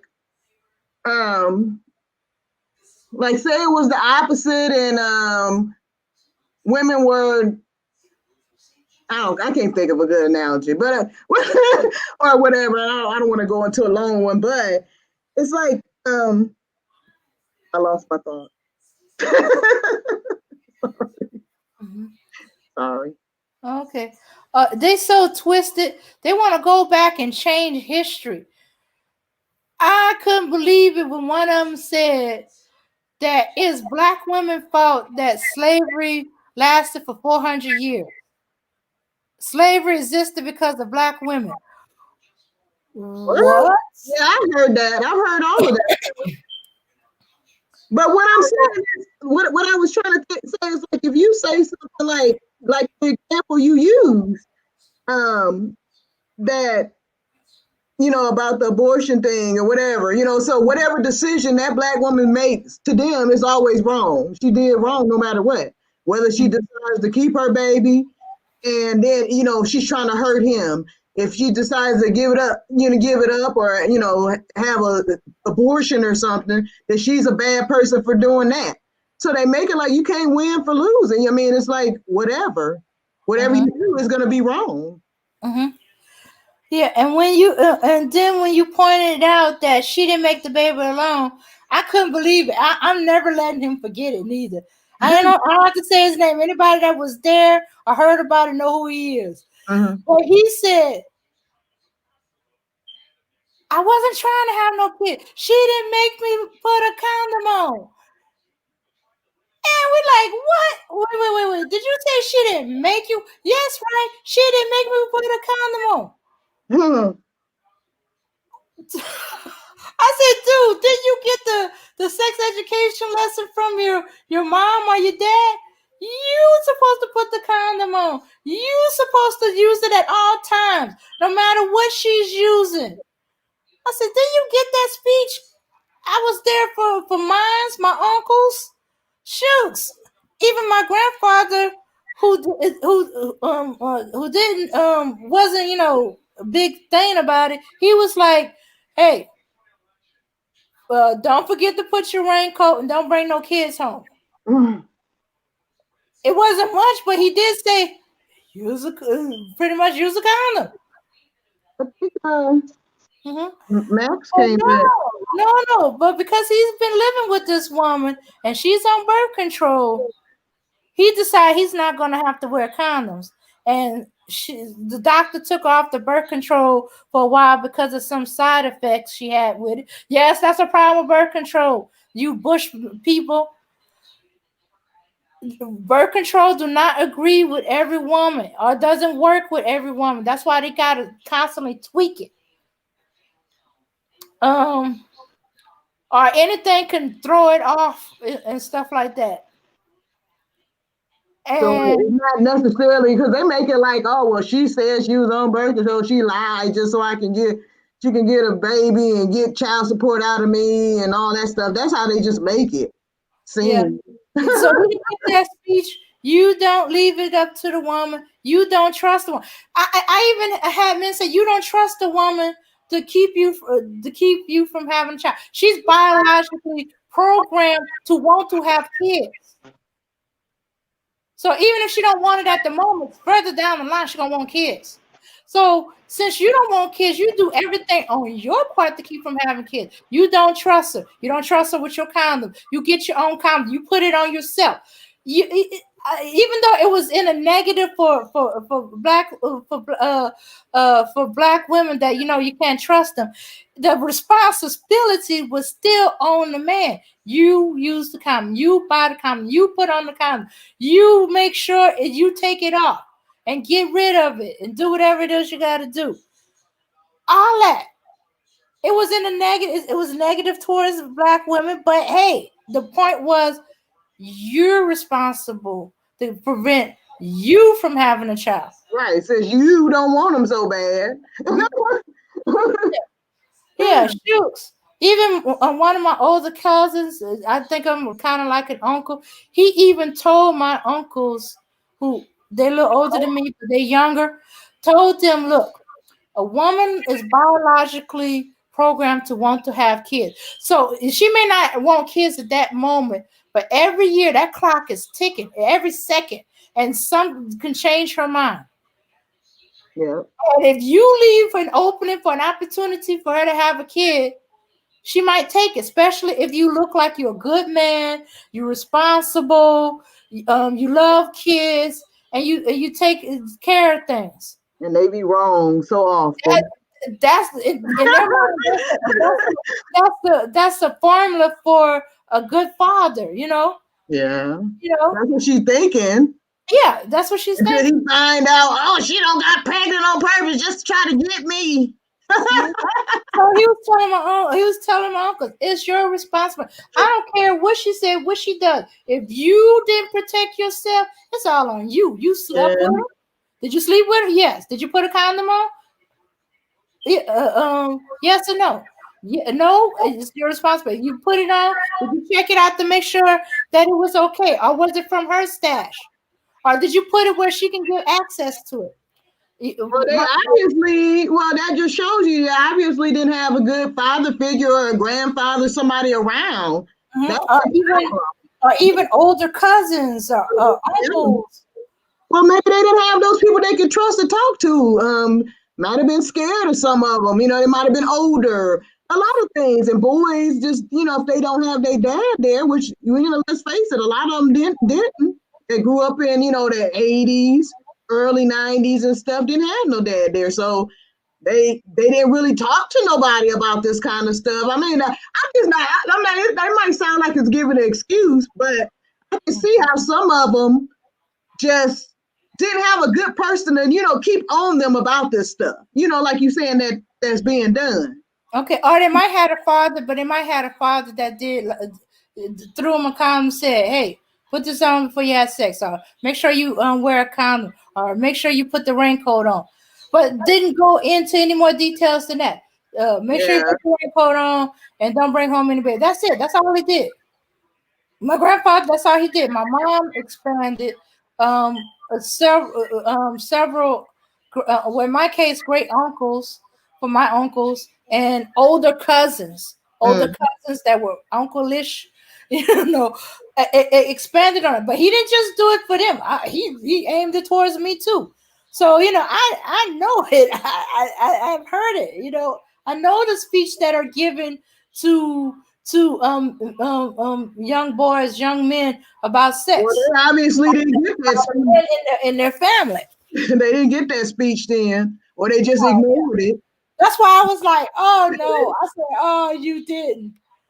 I said, you sure you meant that you sure you meant to say she didn't make you put it on? You sure you didn't mean to in some other way? I tried to give him out. He said, no, she didn't make me put it on. I was like, oh. I was like, oh, you can deserve what you get. You didn't do what you were supposed to do. Yeah. And NT is saying in the chat, you know how we were talking about, they acting like, well, she just want to be a single baby mama. And you're like, I don't know anywhere who people jump for joy over taking care of their kids all alone. Yeah. Most of that is egged on by movies, and the rest is independent because they have to. Yeah, movies of crazy white women. Yes, it's all be the women that want to take care of their kids alone. What kind of movies we been in that said we wanted to be alone? It's usually the dude was gone. He was locked up in the movie or he left. So that, we didn't see that. You didn't see no black women just saying, I want to be alone. It's like you had no choice. Just like you said, you just had to be independent. It's not we just said, oh, well, I just want to raise all these kids by myself and have, 2 or 3 baby daddies or whatever, because I thought they was all the right guy for me. And, they all turn out to be the same. That kind of stuff happens so much. And there's just, nobody is just set out to be single. There might be some new age people do want to have kids by themselves, a lot of them too. But I don't think that's the norm of things. That's never been the norm of things. It's just I don't know. They ignorant. They don't know than any other woman. Or they believe in some kind of fairy tale from watching the movies or stuff like that. Oh my goodness. I'm looking at a commercial where there's a black family and a black couple. Not one black, one white, a black family. Yeah, I saw one too. I was shocked. Oh my goodness. It's for a car, but hey. I was like, oh my goodness, I hadn't seen one of them in so long. I didn't know they existed anymore. I always do pay attention to it when I see one, because it's rare that you see one. I be sitting there mesmerized, like, look at all these black folks in this one commercial. Yeah, and it's the husband, the wife, and the child, and they're all playing in the snow. I don't remember what commercial it was, but nobody in there was biracial. Everybody was just black people. Yeah.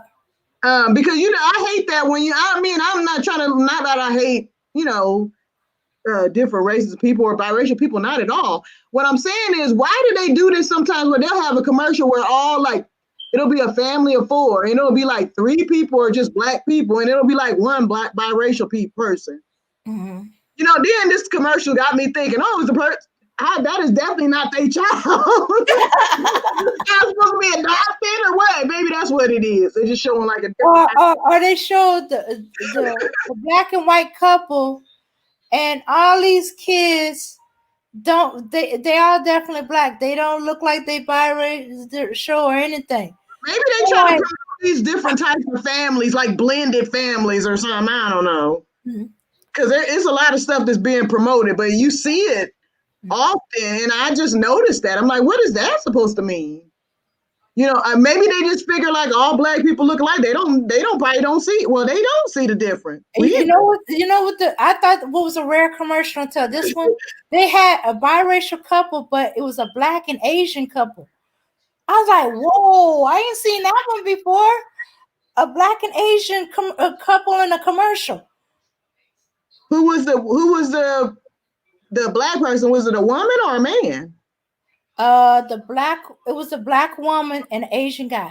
Oh, yeah, I'm seeing a lot of that. They got a lot of that on YouTube too now. I've been seeing those videos. So of course they're gonna keep pushing it. They check and see what's going on, test the waters and stuff, stick their toe in and see what's going on, and then pull it back out after they don't got a little information to find out what they should promote next.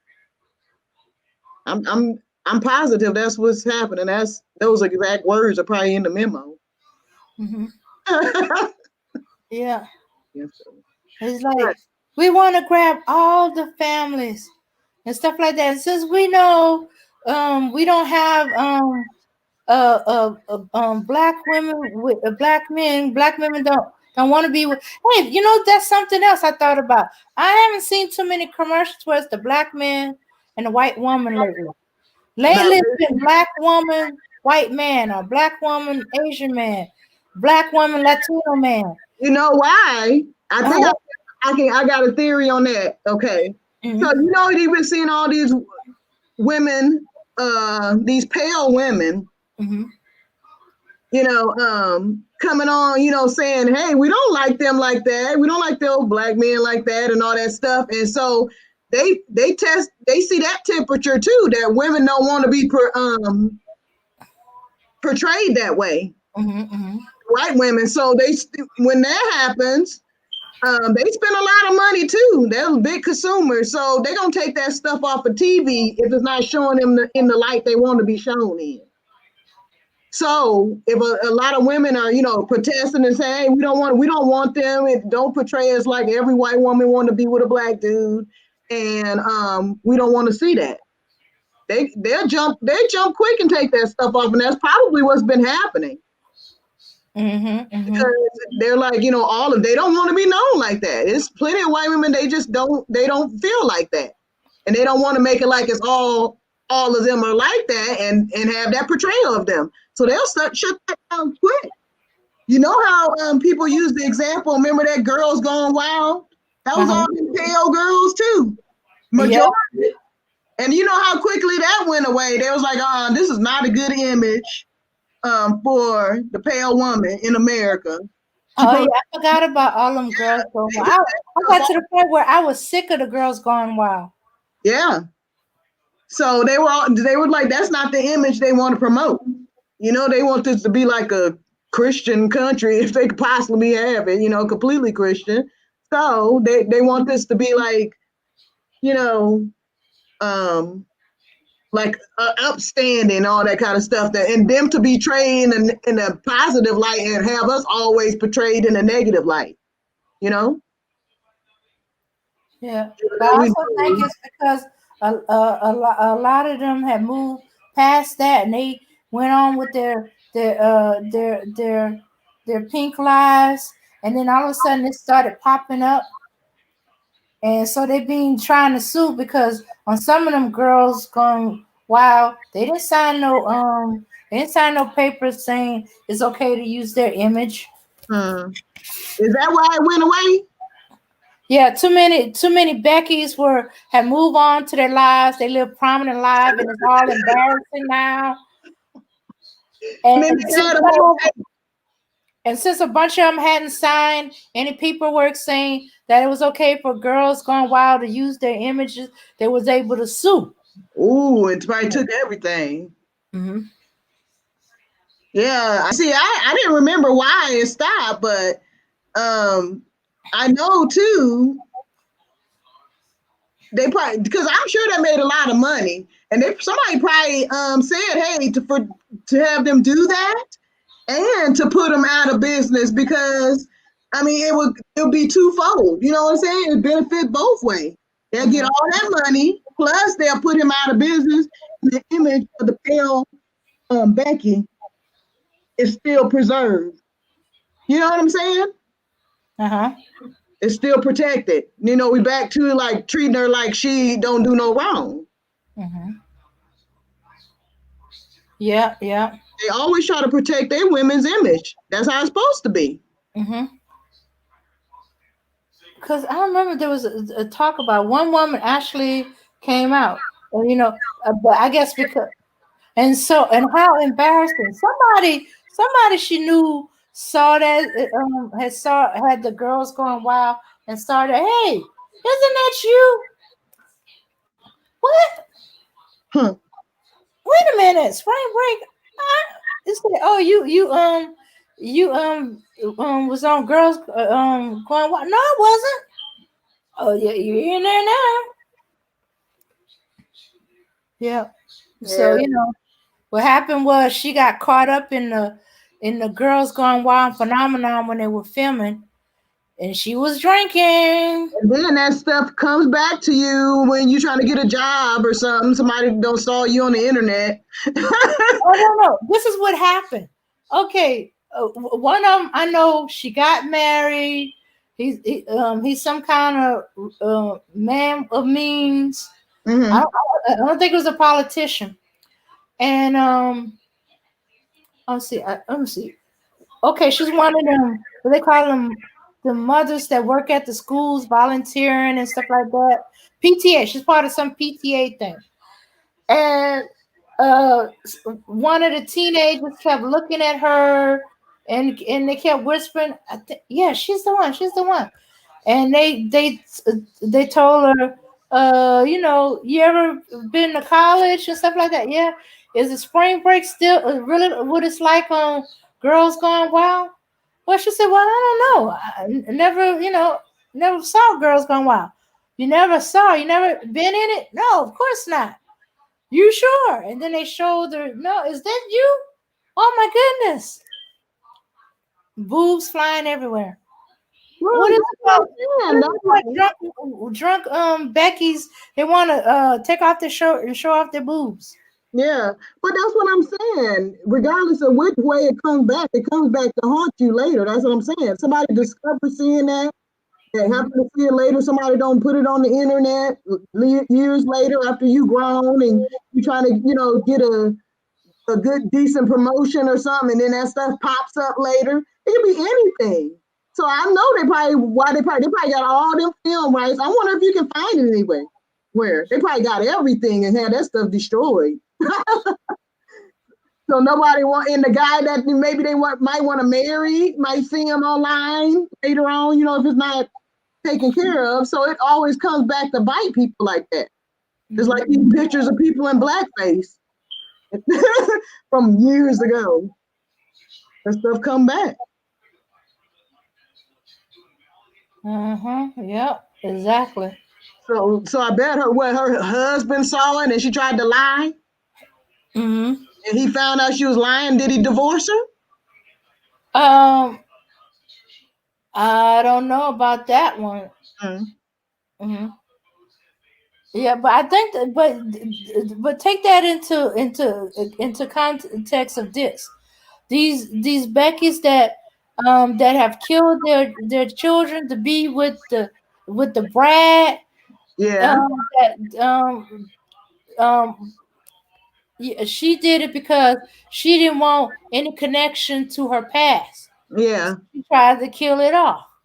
Yeah. Once he found out about the black guy she's hanging out and that she had kids for him, that would have been a wrap. Yeah, they want all that stuff. They don't want record of that stuff. Mm-hmm. And what better on record than having everybody owning? Because I think you used to be able to buy the videos or something. Was it like something you can buy like? Oh yeah, Girls Gone Wild. Yeah, you used to be able to buy the videos. Number or something. I think they had like at least 13 or 16 of them. Yeah. So think about these nasty ass horny men all around the country was buying them videos, and some women too. And and so they made a lot of money off those videos, off that that series or whatever. Yeah. So yeah, made a lot of money. Mm-hmm. Yeah, so unfortunately, they caught her. They caught a few too many of the ones that didn't sign the paperwork, or they filmed first and try to get her to sign later, and she disappeared. I said, we tried to catch you to get you to sign off on it. Well, why did you film it first? Well, you wandered into our Girls Gone Wild shot. Wow. I said drunk Becky's. It was drunk or high Becky's or combination of both. Yeah. Yeah. Oh my goodness. People in Florida. Let me see. What's the main areas for Fort Lauderdale or stuff like that. People in Florida used to get out for spring break because it'd be madness with all these spring breakers up there. Fort Lauderdale, Corpus Christi, all the different islands, Cancun. Um, let me see. I don't know, Puerto Rico. I can't remember all the different places. I was like, yeah. So I was like, dang.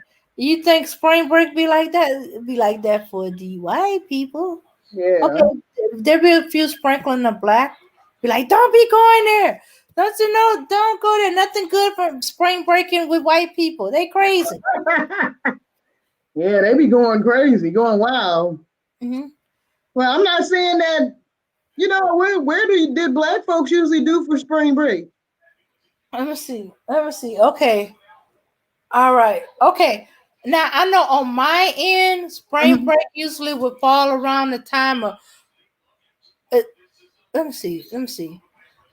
Usually Mardi Gras was going on around that time, so we would Oh, get a lot of college students coming down for Mardi Gras. okay. Uh-huh. It depends on what time of the year Mardi Gras is gonna fall on. If it's gonna be in February or it's gonna be in March.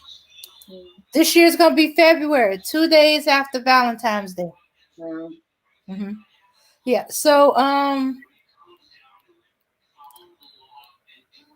let me see. I'm trying to think of because I ain't going on spring break. I was like, spring break. Who afford to go on spring break? Spring break was my break from college, sleep in. Maybe go out and no. And I think by the time spring break came along, I went to Job Corps. I went to Job Corps for my spring break. Oh, yeah. I think there's a lot of other places some people go to, but I personally don't remember too much except for going to New Orleans for Mardi Gras. Wait, Mhm. you know what?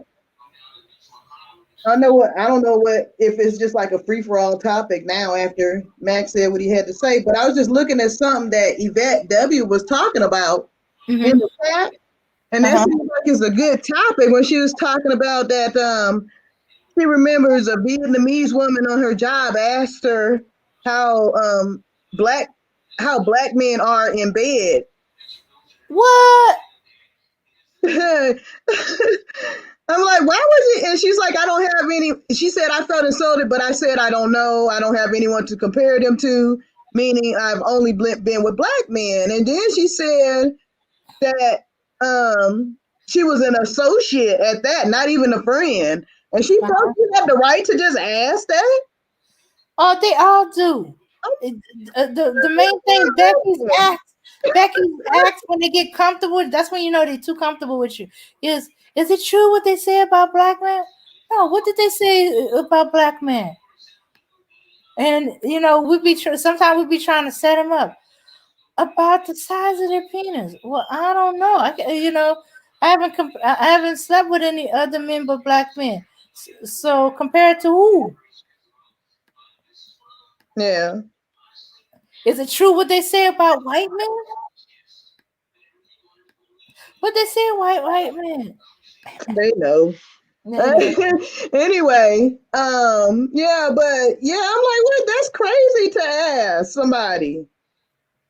Wow, how disrespectful. That's I don't know what I would do. My first reaction, I'd probably be rolled up that day at the job because I'd be like, bitch, none of your business. What do you mean? You want me to sit there and describe something to you? What? I'm not gonna do that. No, you like that? And how big do you consider big? One time, Becky asked me that. I said, "Are you talking about length or width?" Okay, I don't really want to talk about this. Oh, okay. Let's see. But I'm I'm just sorry, I I'm didn't just mean to keep doing commenting. that to you. Yeah. Okay, I had to go to Job Corps. I was scared. I thought I ended up missing. Okay, Job Corps is not really that bad. Just don't go off with strangers. Don't go. The same rule applied when you was a kid applied at Job Corps. Don't go off with strangers. Stick to the group. It depends on your Job Corps. Like I went to one in San Marcos, Texas. They have an orientation. They orientate you.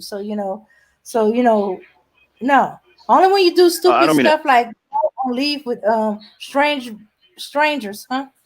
Uh-huh. Max is back. Hey Hey, Max. I'm back. hmm Hey, how you doing? Hey, listen, did y'all hear about the young boy who killed himself in Cincinnati?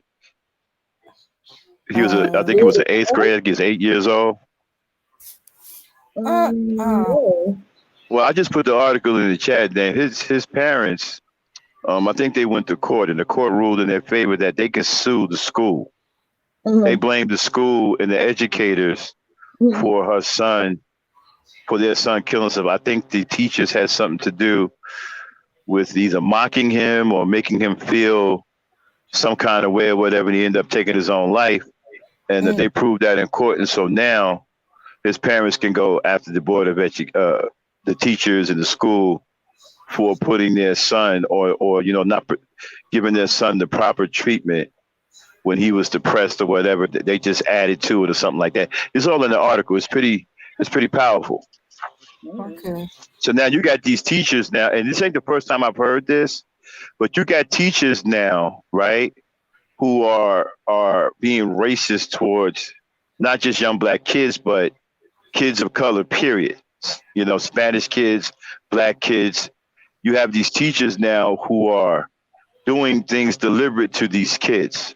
Like I read about the ones where the teachers didn't you even had some black teachers who was practicing colorism.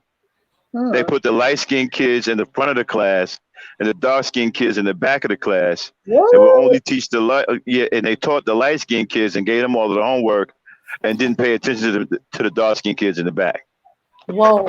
Wow. Mm-hmm. Yeah, and they ended up getting fired. That was in that happened in Jersey City. They ended up getting fired. But I put the article in the Discord if you can read it, if you want to read it. But I think what happened was the teachers were making the situation worse with this young boy. He ended up killing himself. So now that school is in hot water because the courts just ruled in his parents' favor that now they can go full blast after the school, after the board of education, and the teachers and all the parties involved. So was he reporting it, or were they reporting it, and the school was just not doing nothing about it? I'm not sure. I think they did an investigation where that came up. I think you just have to read the whole article, but then the article is there. You can read it. I'll go look at it. I'll go look. Okay, I got it. Okay. What the heck? Okay. Something else too. Now you have a rash of teachers just acting out. I mean, they're doing lap dances. They're twerking with young boys. A lot of these are Becky's doing this, but some of them are sisters too. But most of they're Becky's. I mean, they having sexual relations with these young boys.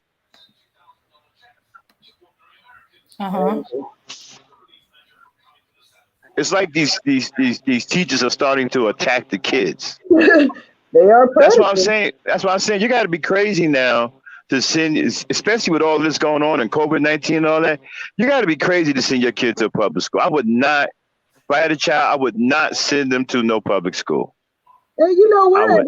It's like it makes you wonder then too. Did they actually go to school, become a teacher just so they can mess with kids, or what?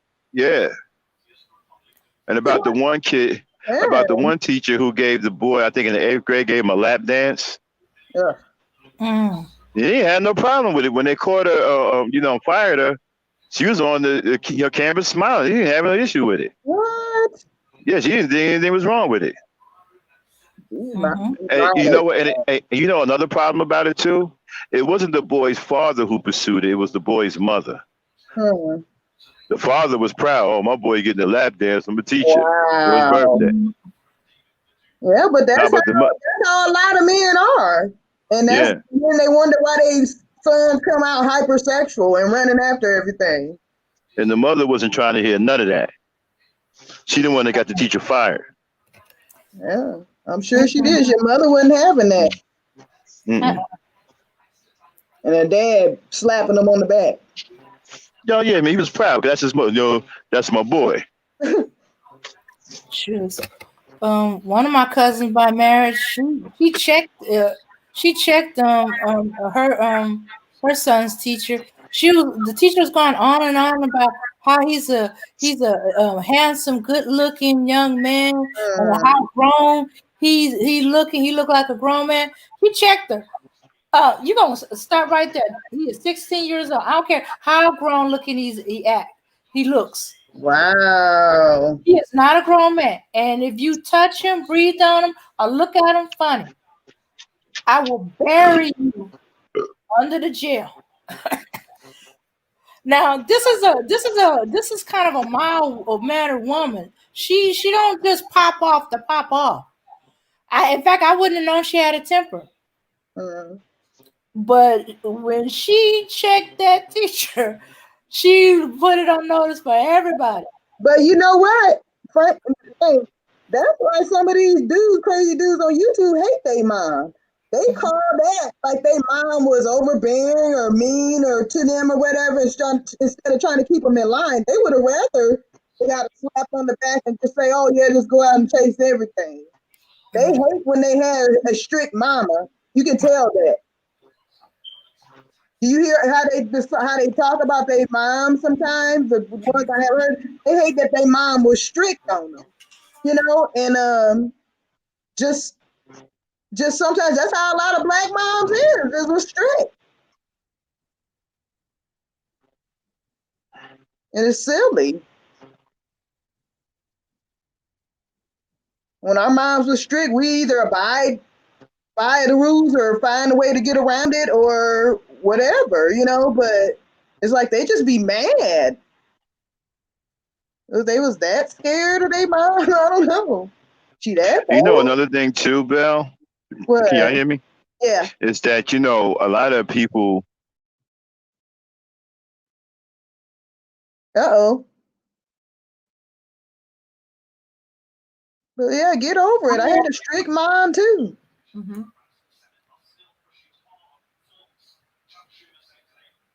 But I don't know, why do girls seem to take it better? We kind of take it more in stride. I mean, there is a lot of problems. I've heard of people fighting their mom. I would have never done that. But I don't know. I guess we just expect it to butt heads, Mm-hmm. I guess. Yeah. It's gonna happen at some point.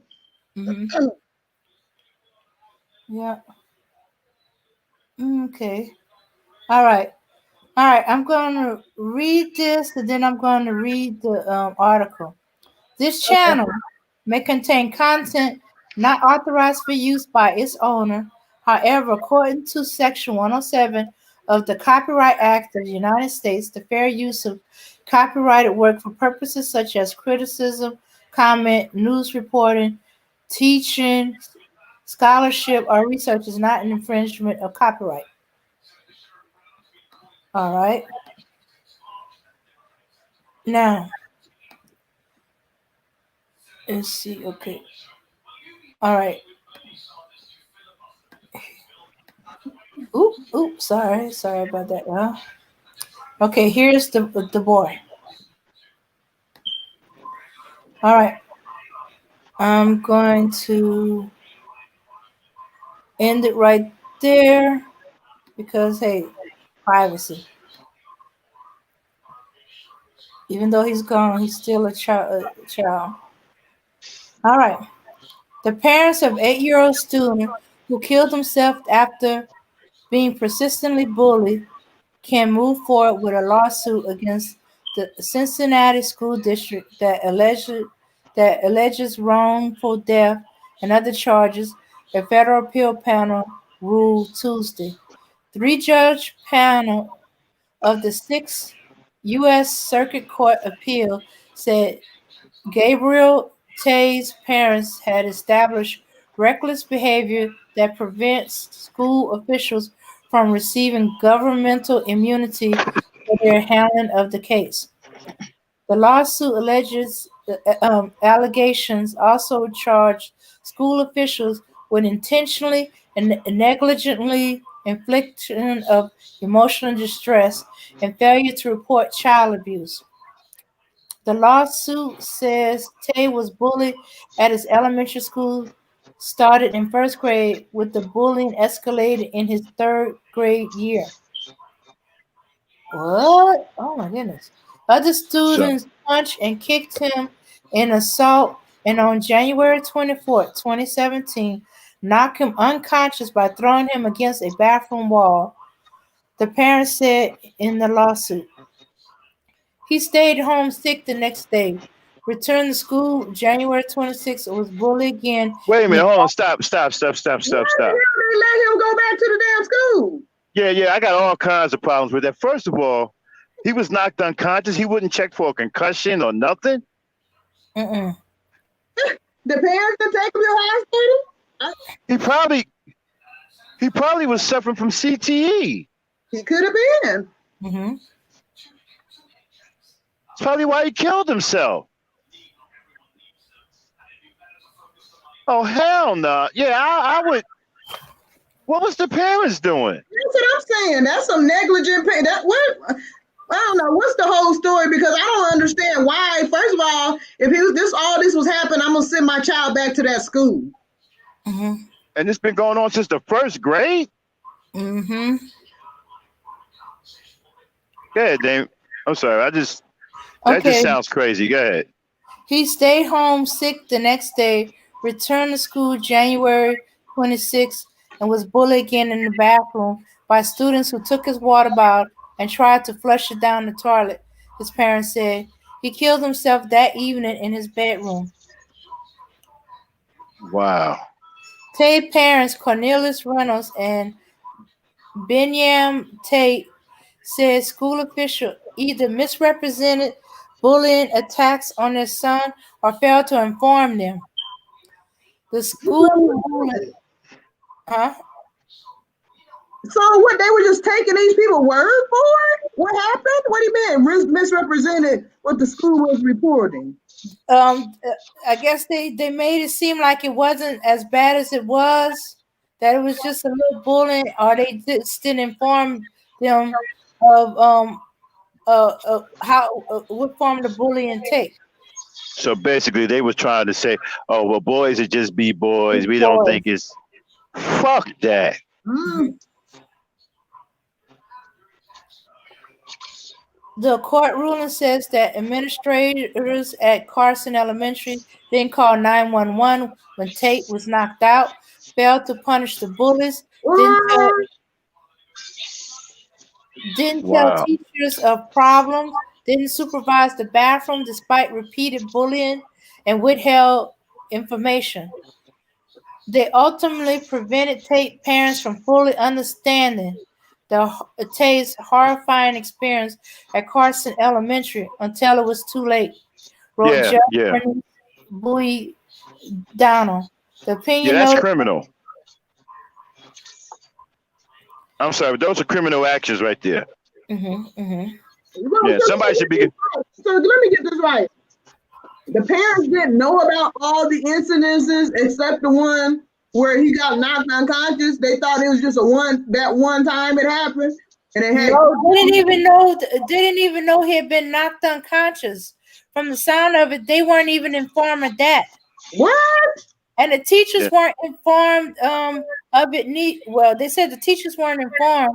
I guess they thought it was like teasing. Maybe he had a fight with somebody. How was knocking the kid unconscious teasing? I know.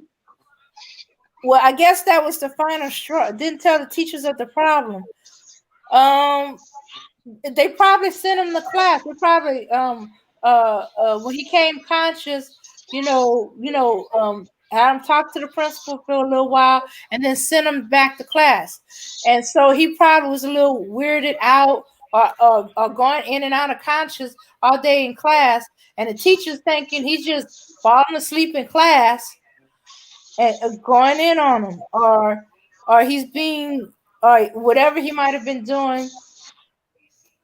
I don't know. I don't know too much of what people do when they have a concussion. Well, yeah, when that whole thing, but I'm just trying to say where, they didn't know about any of these incidences. The teachers obviously documented them because they got them. So how do they know about all these incidences now? So the teachers obviously documented everything, but yet they didn't tell the parents about it. Is that what So you're saying? There's a picture of him being attacked because the bathroom door is open and he's unconscious on the floor. Wow. In this file, it's still image from January 24, 2017. Surveillance video provided by Cincinnati Public School. The legs and feet of 8-year-old Gabriel Tate can be seen as he lies on the floor of a boy's bathroom after being knocked unconscious by another boy. So they got video evidence and everything? So what it is, they probably not sharing that video or letting them know that they have footage of it. Well, they know now if it's in the article. Yeah, they know now because it's in the article. Yeah. But they didn't know until he died. And but I don't get this. This is coming out. No, I don't. That doesn't make sense because I'm saying though, if he's seeing the video, if they're seeing the video, them cameras be all over schools and stuff like that. So though somebody knew about that video, they knew it was there. It's not that the teachers just now saw it. They knew it happened. They knew it was going to be on camera. So what it is, the attorneys or whatever probably was like, they need to release that video. Okay. Well, anyway, showing that they knew it happened. You know what I'm saying? Okay, the attorneys probably had to go through court to get them to release that video. Yeah, but until then, because there's other children involved, the school has the right to not let other parents see the video because it could create an additional problem where the parents will attack the kid who attacked their kid or go after the parents or whatever it is. No, I'm not talking about the actual attack. They're not gonna show that, but they showed the boy laying down there. And if you see like teachers going over there, going to check on him, or you see anybody showing that they trying to wake him up, that's all on camera too, to show that he was actually unconscious, and they just made him go back to class and wrote it up. That's what I'm saying. I'm not talking about all of that. I'm just saying that all of that is on there. So they can't be like, oh, we don't know anything about that, and he must have just woke up and came back to class. Okay, no. I'm not talking about the administration didn't know. I'm talking about the parents didn't know.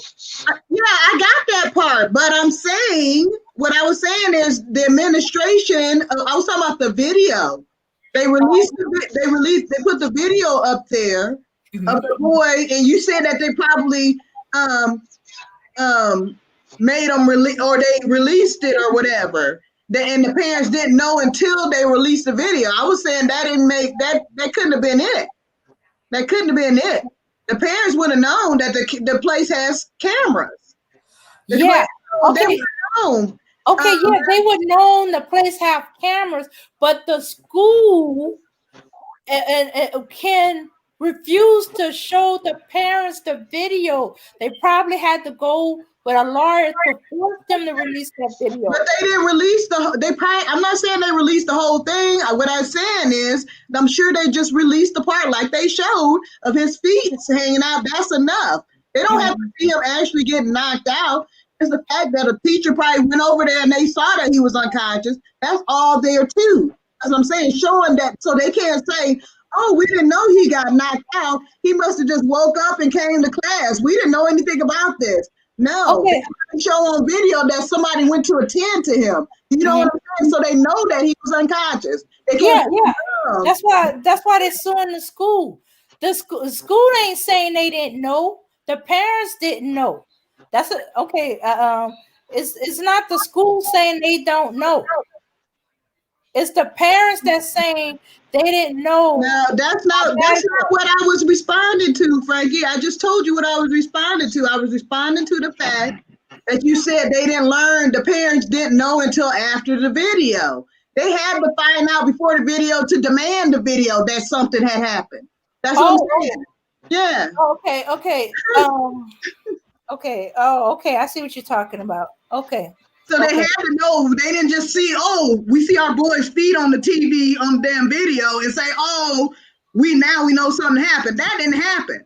They had to say, hey, we know something happened. And they said, oh, well, this is all we can release.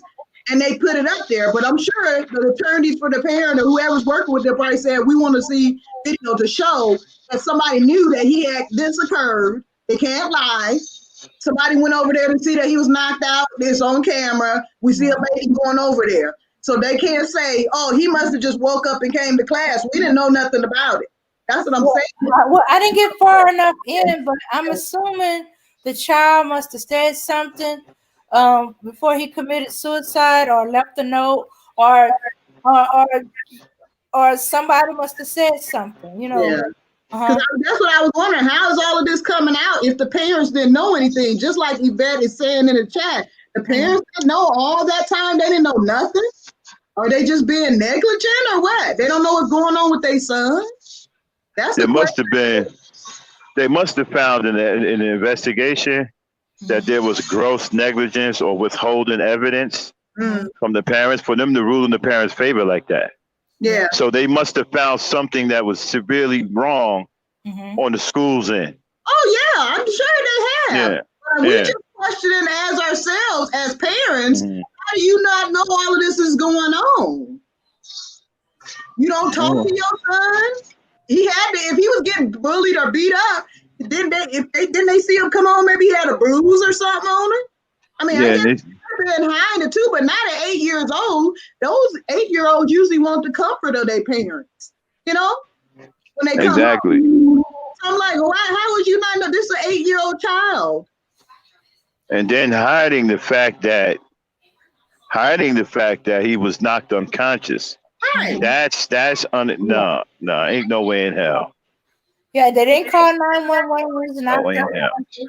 Because the child could have been walking around with a concussion or a brain bleeding. Right. They also punished the bullets, didn't tell the teachers the problem. So they didn't tell the teachers that he was knocked out, didn't supervise the bathroom despite repeated bullying and withheld information. And according to most safety guidelines and all kinds of OSHA and all that stuff, which I don't think the school is bound by, but still on the same vein, usually if somebody gets knocked unconscious, you're required by that business or whatever to call an ambulance. Yeah. You have to. So they just sent him just like nothing happened. Like that can't be something serious, And the parents are supposed to be called too. Yeah. At the very least, they should have called the parents and told the parents so they could take them to the hospital or whatever. But they didn't report it at all. You're supposed to let somebody know. I know when my child got hurt on the playground and cut herself and I think she had to get stitches or whatever, they called me. Her and a boy bumped heads or something and her glasses cut her brow, split it open, and she had to get stitches. And they called me immediately. They're like, she's not crying or anything. But told me what happened. And, I talked to her and she told me what happened. Her and the boy had ran into each other trying to grab a ball and what happened. But I would notice any kind of thing happened to my child. And my child would have been she would have told me if something happened. She always used to tell me when something happened.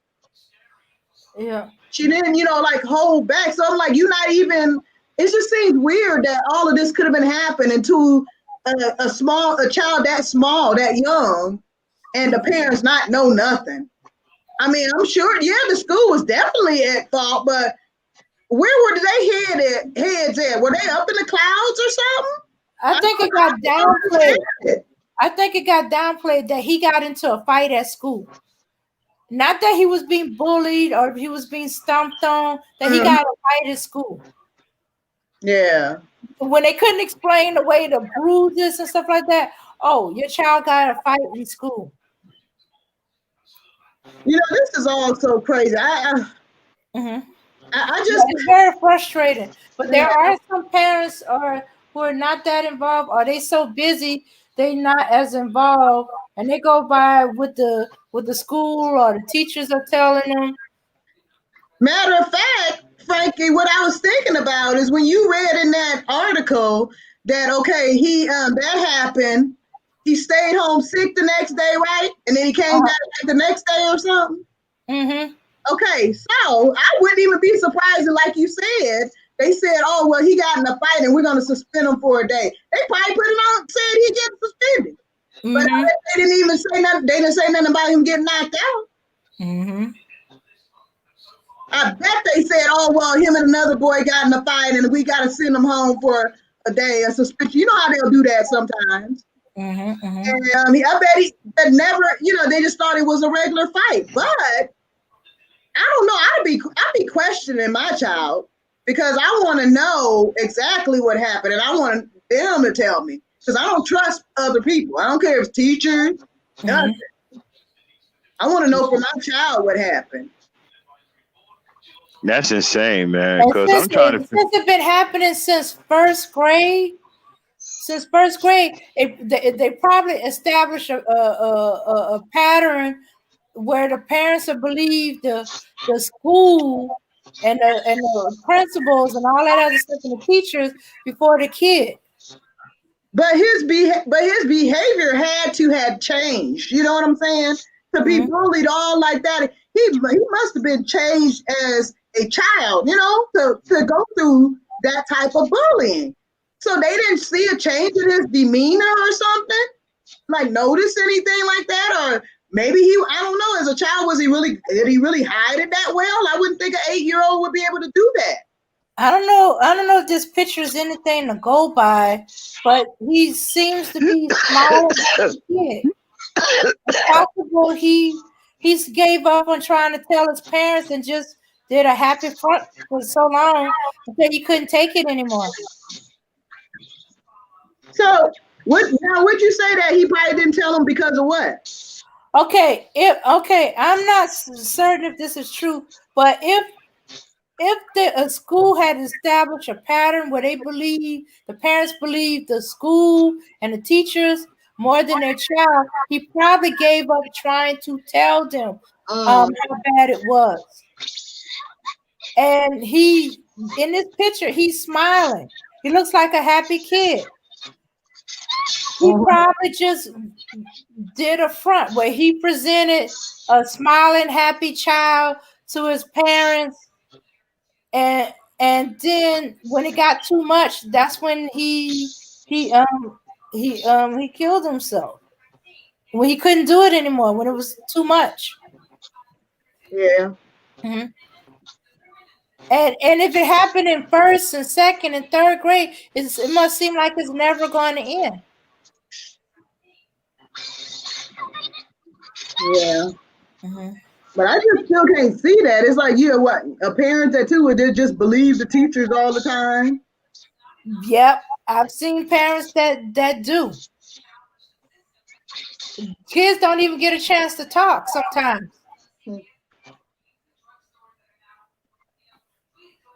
That's crazy, man.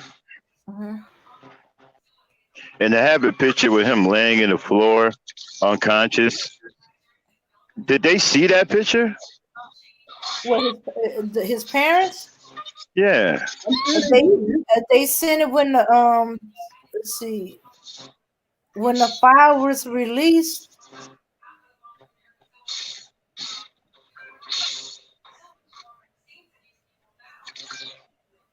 So they saw it after the fact.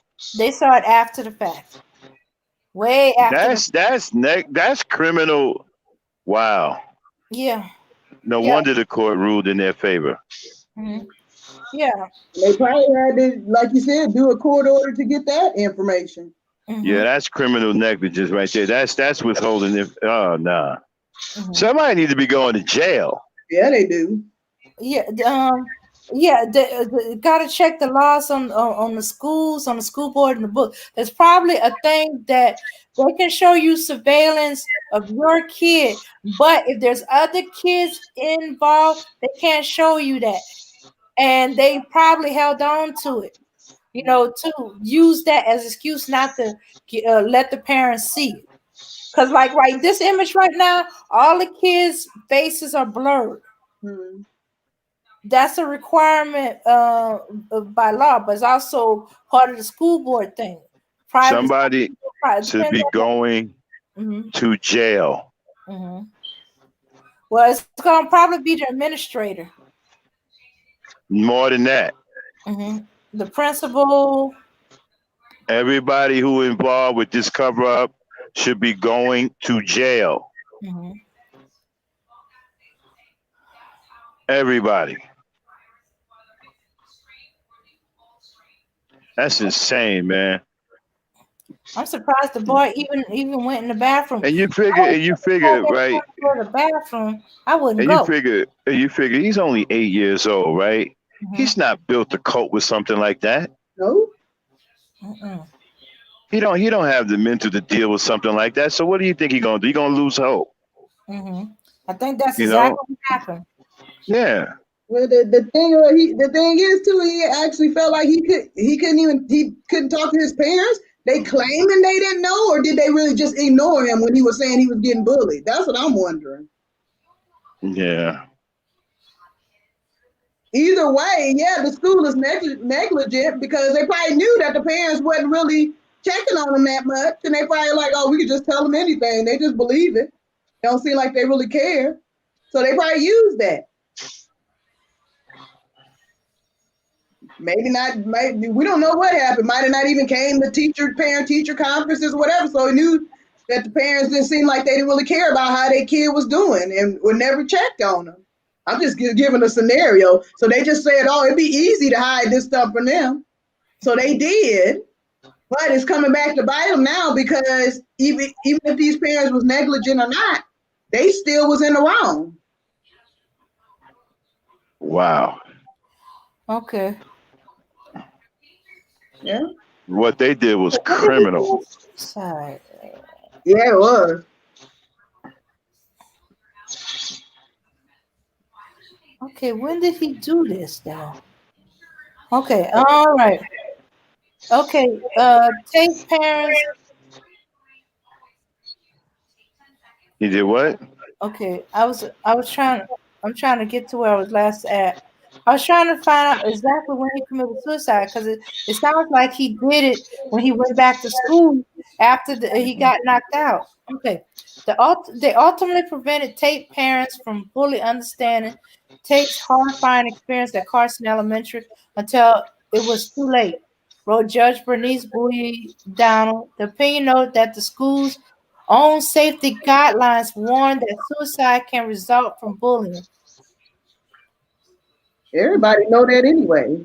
This is a preliminary decision based on plaintiff's side of the story and assuming that everything they say in their complaint is true. The defendant's attorney Aaron Hersey said by email, however, it does not reflect the fact as they have developed throughout this case.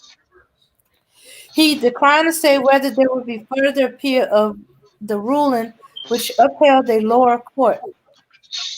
The truth about what happened to Gab at Carson Elementary needs to be revealed and shared with all parents, Jennifer Branch, attorney for Tay's mother, said by email. We have been able to gather testimony and evidence these last few months. Now we can proceed to trial. That's how it ended. I guess I have to watch it for the next Update or whatever. yeah. Telling you, I wouldn't send my people. I understand some people got issues and they don't. If you can help it, don't. If you can school your kids, don't send them to these public schools. Don't. Your kid is better off home with you, homeschooling. Yep. You don't want to send them to these schools. Yeah, my daughter was having trouble in public school. I took her out too. Mm-hmm. Because I mean, she was like getting up there in age, but I mean, getting in fights. Then the teacher and people doing stuff to her and her defending herself, and they trying to tell me, oh, not tell the whole story of what happened. Uh-huh. Yeah. Like I Yeah, know that exactly. you don't just mess with people and get in fights like that. So somebody had to do something to her first. Mm-hmm. You know, they try to not say, like, she try to say, oh, what she did, not that this boy tried to put a string around her neck. Mm. Like he was playing, and she didn't like that. Wait a minute, a boy tried to put a string around her neck. Yeah, like a balloon string or something. I guess playing like he choking somebody. She's like, I don't play like that. I don't even like the way that sounds. What you see, what kind of parenting is going on today? I don't know. Yeah, I found another link. He looks like a happy kid. So I'm like, okay, what is going on? You know, let's see. He plays the guitar.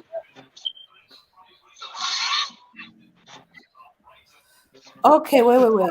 What happened to 8-year-old Gabriel Tate is something that his parents don't want to see happen to anyone else. Monday, they found out that after more than a year in court, their case against. Oh, okay, I'm thinking they found Son of a. more. Against Cincinnati Public School will move forward.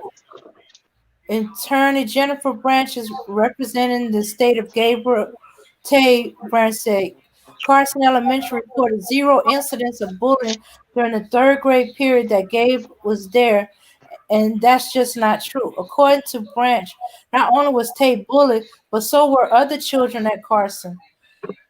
Tate killed himself in January of 2017. His parents said the bullying that happened to their son drove him to commit suicide.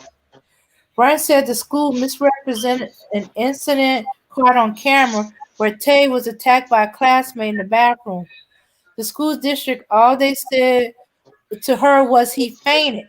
They just told her he fainted. Ooh, wow. Branch, if mom had known that Gabe had been attacked in the bathroom, was unconscious for 7 minutes, kids were stepping on him Whoa. and laughing at him, she never would have sent him back to school. But because the school kept that from her, she couldn't protect him. They told her he fainted. Whoa. Wow. The lawsuit also claimed constitutional violation. CPS released a statement saying Cincinnati Public Schools is reviewing the decision. We are contemplating our options on next steps. Brent said the school covered up what happened and that led to his death. All of those things create a danger to Gabe because the school district knows its own bullying policy says that suicide is possible risk factor from being bullied, said Branch. Branch said many of the people who are in position of authorities when it happened are gone. The superintendent retired. The principal was reassigned. The vice principal is no longer at the school neither. The family is hoping for a jury trial by the summer of 2019. Okay, that's it for that link. You know what? I still got the question though. So they told her that the boy fainted. They didn't ask the boy what happened. That's what I'm thinking. I would have been like, what? You know, I would ask him what happened. You know, I know they lied to her and all, but you just took that and believed it. You didn't ask him. So then they would have had, you know, something immediately to jump on. Yeah, that's insane.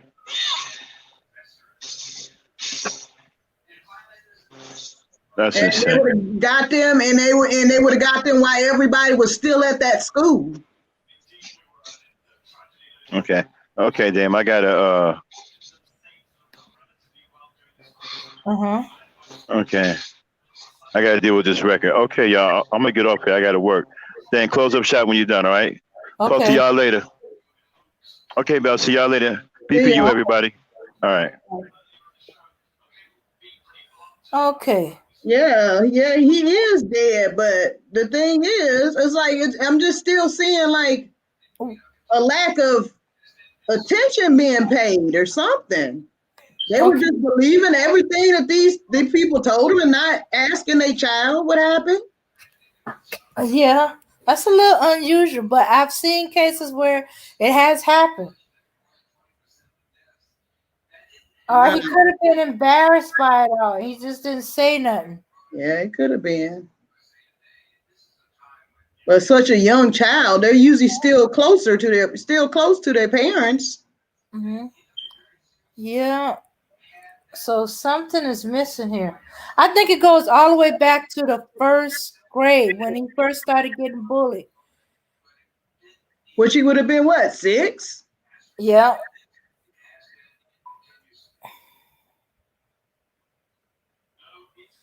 He might have started off saying that so and so hit me. Yeah, and they would just disregard it. And the school was like, "Oh, he got into a fight at school, you know." And Yeah, they probably did do suspension or they didn't do anything about it, you know, because these kids got bolder and bolder. right. Because he just got bullied um on the 24th, and then he got bullied again on the 26th when he went back to school. I mean, this started in first grade, and the parents didn't know of any incidences. The boy had to start out in the beginning telling them, you know how little kids are. Like you said, Mom, you know, the boys and wouldn't he have had a strong reluctance to go to school? Right. That seemed a little bit unusual. But as I said, the pattern was probably started being established in first grade or even kindergarten. They probably already know about first grade. There could have been something going on in kindergarten. Yeah, and more parents and stuff need to take that seriously. Who cares what the teacher lied? That's your child. You need to be paying attention and making sure your child is all right. Not listening to them or trying to make sure he making a good image to them. Your first responsibility is to your child. Mm-hmm. Yeah, you're supposed to teach them right from wrong and all that, yes, but you're supposed to protect them also. And such a young child, just to, you know, just to not know anything is going on when that started. The first time some boy was talking about, oh, they hit me or whatever, you know, or when that happened to my daughter, I was like, oh, wait, well, hold on, what happened? I'm going up there to see what's going on. Who is this that's hitting my child? Mm-hmm. And then, you know what? They start getting scared of you coming up there all the time. So they make sure they fix it right then and there. Mm-hmm. I don't know. It just seems all so strange to me. Yeah, the school was definitely in the wrong, and they deserve everything those people that's coming to them. Not but there's some neglect on the parents' part. I mean, I said, I'm trying to understand. Did their child never tell them so and so hit me, so and so beat me up? I got or so and so keep attacking me. Okay, I'm trying to think. 8 years old. I've had 2 boys, well, fight. But it started about 6. So remember that. Mm-hmm. Huh? By 8, he was already at the end. You know where he was like he can't take it no more. But when it started, that little child had to be saying something. Mm-hmm. Yeah. I think it's the pattern establishes stuff in first grade, and I guess it was being played off, or it wasn't taken seriously, or they was like, "Look, you got to stand up for yourself. You know, you gonna have to fight them back. Once you fight them, they'll stop bullying you, or they'll stop picking on you, or all the things we think of to tell kids and he's not able to find the words to be able to tell them no, this is different. Yeah. Or the child was like, no, I wasn't fighting, he hit me. And it'd be like, if the parents not really hearing the child, like, I don't care what he did, no fighting. But I wasn't fighting. He hit me. They're not hearing the difference that the child didn't say he was fighting. He said he was being hit. In Right. other words, the other person was hitting him. He wasn't fighting. So, if you don't take the time to go and go, okay, wait, what you mean hit you? What happened?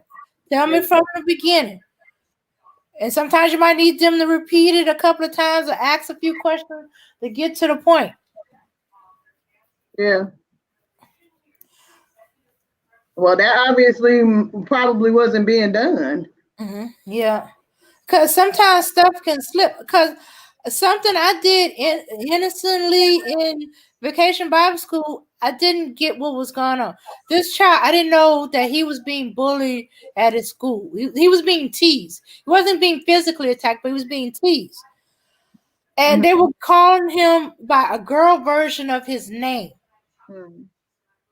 Okay, now, when he came to to vacation, he was opening up a little bit, and then this new boy who came in at the last minute came in, and I started seeing him quiet down, but I didn't pay any mind, still trying to reach him. And then the boy was sitting next to him. Turned out this boy was one of the ones that was teasing him, calling him by the girl name. By the time I figured it out, because he had got so completely quiet, he was drawing my attention. So one of his cousins, who's a cousin of mine's, said, I was trying to get him to tell me, but he wouldn't tell me. So she came up to, you want me to find out? So I said, yeah, if he'll talk to you, go out in the hall. If anybody asks, I said for y'all go out in the hall, and find out. And so she found out, she came and told me. So I brought him back out in the hall. I said, I'm in trouble. I need to be clear. What is going on? What happened? And so when I found out, it took us a while because there was a bunch of boys, because they had started picking up what the new boys started doing, and they just calling him by the name. They're not understanding that he don't want to be called by that name. Just because this boy went in the same school with him, don't mean he liked it. And so a few other kids got caught up in the thing, and I had to figure out where the source was coming from. And then when I did, I said, I had a talk with him in front of the boy. I said, look, did he tell you to call you by this version of his name? No, you got an unusual name yourself. Would you like to be teased about your name?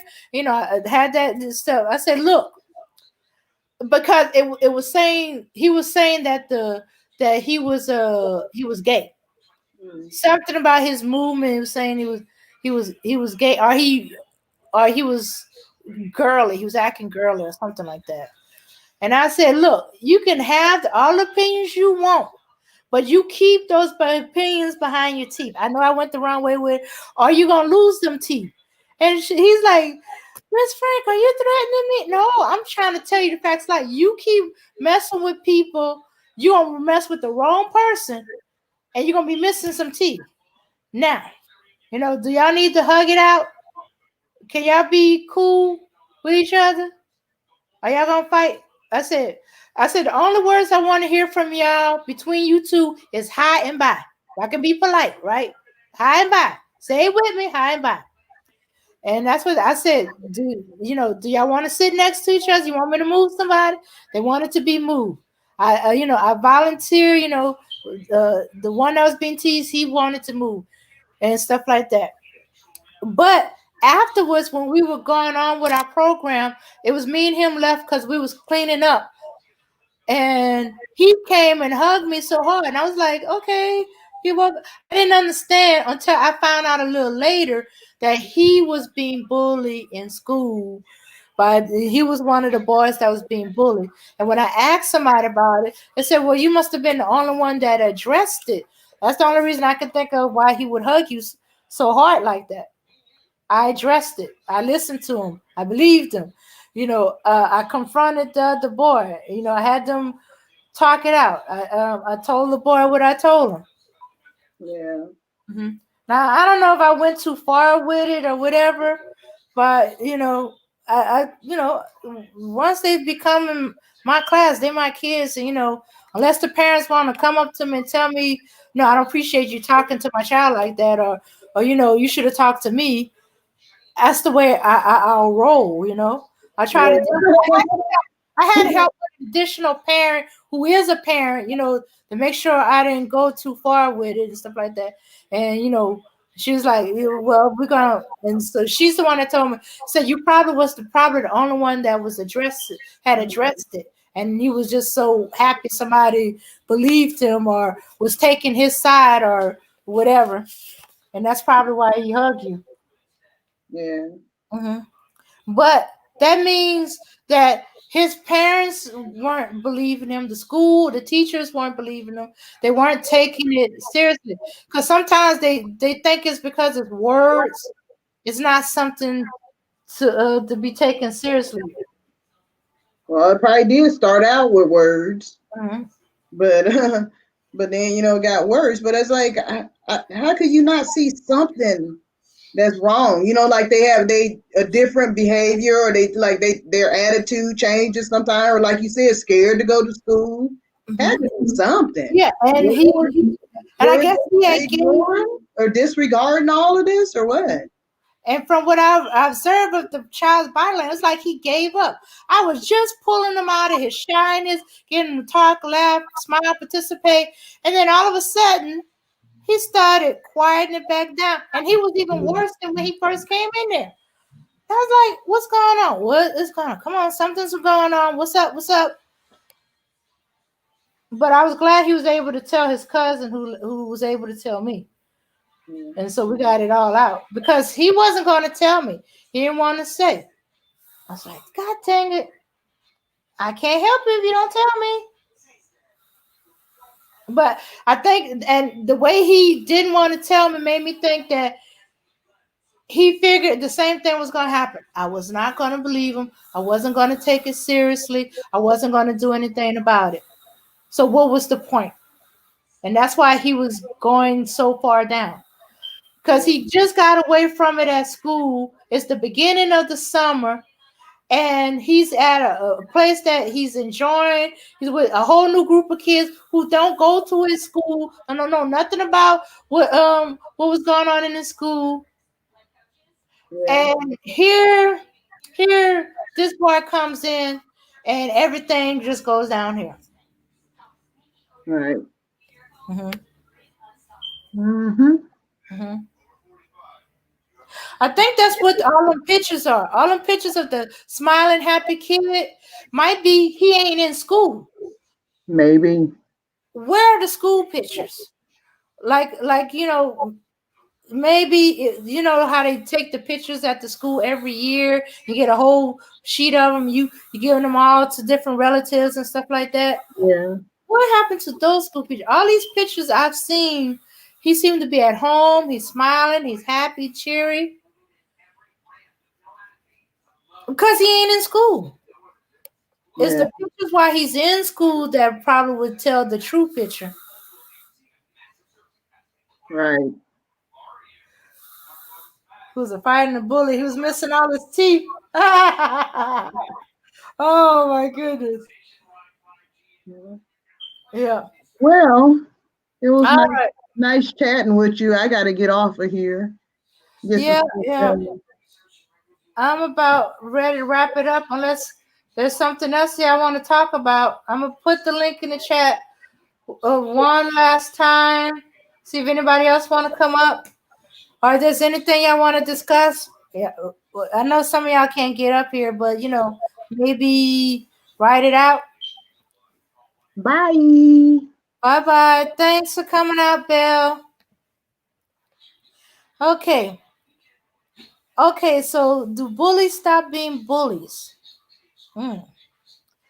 Well, okay, I saw what you were saying about it was like Mr. Research with Max. He kept calling Max a lady or let's see. Mm-hmm.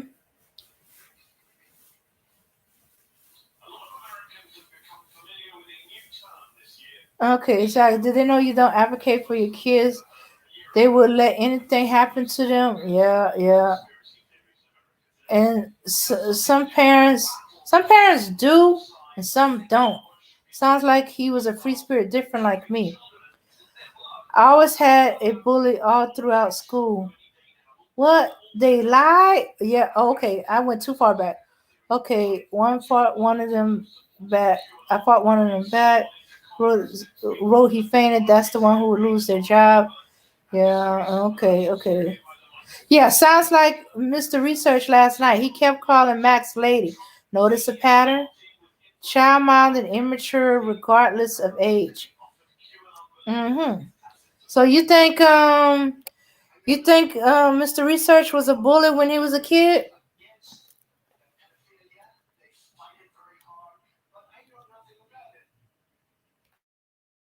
Oh, yeah, some do. Let me see. Now, weirdly enough, the one bully I had was not a girl. My bully was a boy. Then it was weird. He kind of liked me, but I didn't know it at the time. And I was hanging out with, I guess you would call him a nerd. So I didn't think, you know, I didn't even know what a nerd was back then. And from what I understood of a nerd, he wasn't it. But anyway, we were me and I was hanging out with this nerd. We were real good friends. Although I thought he was cute and stuff like that, but he was my friend. And this boy, every time we saw him, because sometimes it would be a we because we had some of the same classes together. He was always going in. He was always talking about how fat I was and I need to lose weight. I would be cute if I lose weight and stuff like that. And he was always pushing my friend around and going in on him. Now, my friend, as far as I can remember, he ain't really much of a fighter. He got to be like you got to really kind of set him off. And it's hard to really set him off. He's more likely to go off over somebody else than over himself. So, and I was like, okay, this, my bully was one of them people that shot up in height at a very young age. Like he was almost to his adult height at 12 years old. But he was clumsy. He was clumsy. You would think, oh, he played basketball. Nah, not really. He did later on, but not at that time. Um, yeah, and he would go out of his way to pick at us, cause me and him we all walk to school, but we all walk in different directions. I walk to the right. My friend walked to the left. He walks to the left, but then he got to make that right. Well, no, actually, no. Actually, I walked to the right. Me and my friend walked to the right, and then he make that. Okay, if I'm facing the school, me and him walked to the left. Me and my nerdy friend walked to the left, and then he made a right at the at the at the little grocery store on the corner, while I kept on going straight. The bully walks to the right. I mean to the left. Okay, if I'm facing the school, me and the nerd walked to the left. The nerd made the right at the store, and I kept going straight. The bully walks to the right and then makes another right at the corner.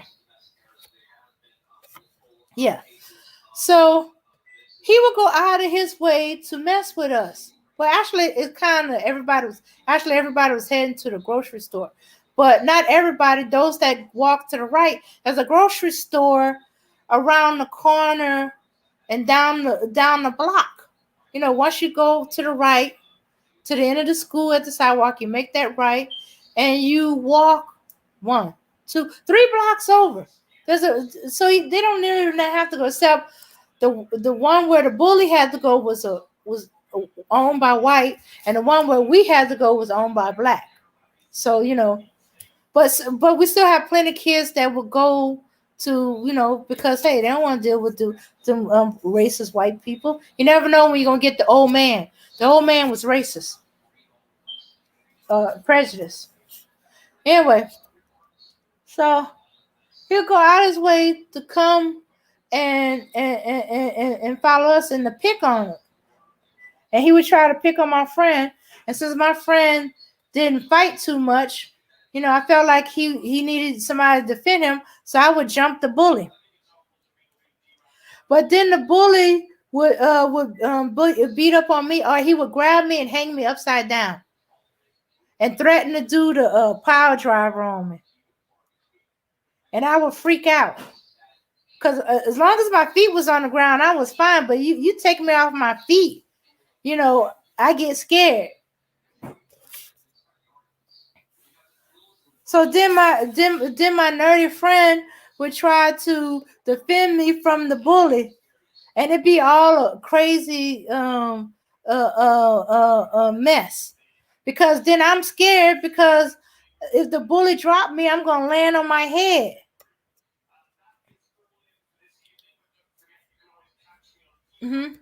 So yeah, so for a whole year, just about almost a whole year, we go through this. We got to the point where we would go to the store early in the morning, so we wouldn't have to go in the afternoon, and we would take off. And one time we took off, chased us down. My friend decided he's gonna walk an extra block, so he comes all the way down to where we could go our separate ways. He just ended up walking an extra block. So he followed me to the corner where I turn off to go to my house, and he turned off and have to walk his extra block. There's a bunch of kids that do that too, because they got family and friends, and sometimes they all go down that way. So he wouldn't be like by himself. So surprised the heck out of me. My bully ran all the way, chased us down to where we were, where I have to turn to make a left. And he went at me, because I'd already said goodbye to my nerdy friend, and I'm hanging around talking to some of the kids. Sometimes we linger and talk before we have to go our separate ways. And he comes over and he's picking a fight with me. And it's like, why are you like him? Because he's my friend. I said. And he got mad because I said, that's my friend. I like him. I don't like you. And so he grabbed me and had me upside down again, shaking me. Say you like me. No, I don't like you. You gonna be my girlfriend? No. Ew, ick. That's the way I was. I like who I like. Anyway, and so I bit him on the leg. I bit him on the leg to get him to let me go. I held on to his leg, so if he dropped me, I wouldn't land on my head. And then I bit him on the leg. Because I couldn't do what my uncle told me to do, was to knee him in the groin. My knees were in the air.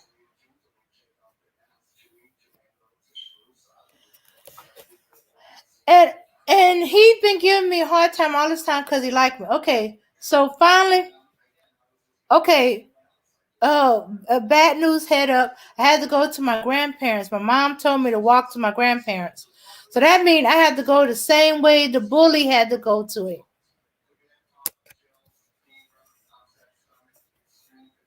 So my nerd friend's like, you gonna be all right? Cause now he's walking with me that way.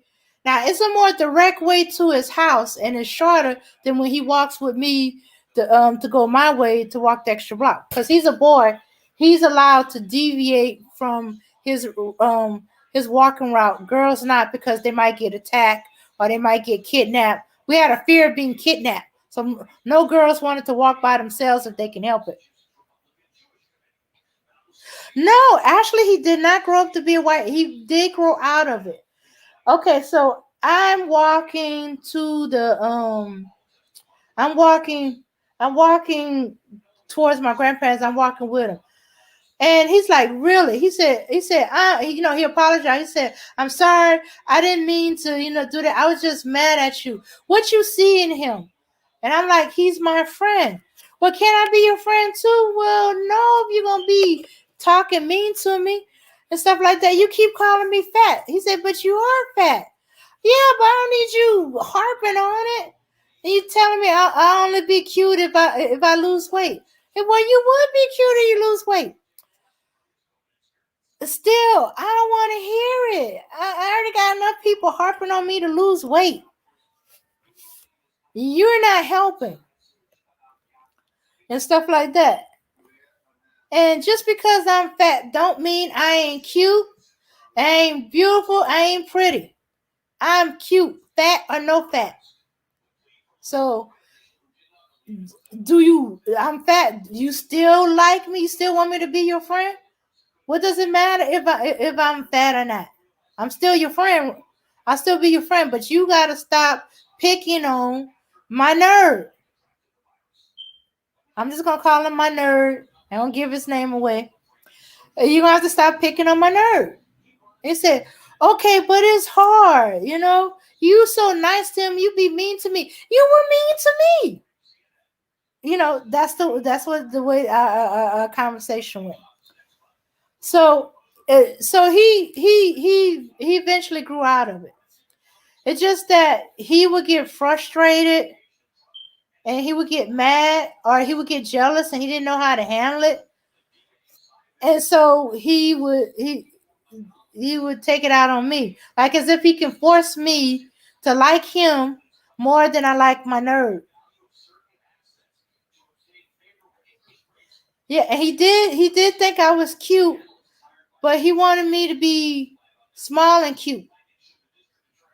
I didn't know it at the time, but he wanted me to be his girlfriend. And he wanted me to fit a category so he can brag to his friend because he couldn't explain why he thought I was so cute. Because his buddies thought I was fat and ugly. He thought I was cute and fat. So he figured if I would lose weight, they could see what he see and they'd stop making fun of him that he thought I was cute. But whenever his friends came around, that's why he would call me names because he didn't want them to know how cute he thought I was. Yes, I had to walk the same way as the bully. But he didn't bully me. He was more mad that I was hanging out with my nerd. Me and my nerd got along fine. We liked the books. We liked the same books. I did think my nerd was cute. I did kind of flirt with him a little bit in a way 12-year-old girls can flirt with their friend who's a boy. But yeah, I just have friendship. Yeah. Yeah, some of my crushes end up being my friends. It's weird. I end up being friend zoned a lot. But as for the boy that was interested in me, my bully, he wanted me on his terms and not the way I was. He wanted me to lose weight so his friends would stop teasing him on why he was so interested in me and why he thought I was cute. His thought was that if I lose weight, then they could see how cute I was and stop teasing him. Wait a minute. You know what? I wonder if that's the thing with the manosphere going on and on about black women being fat and overweight and obese.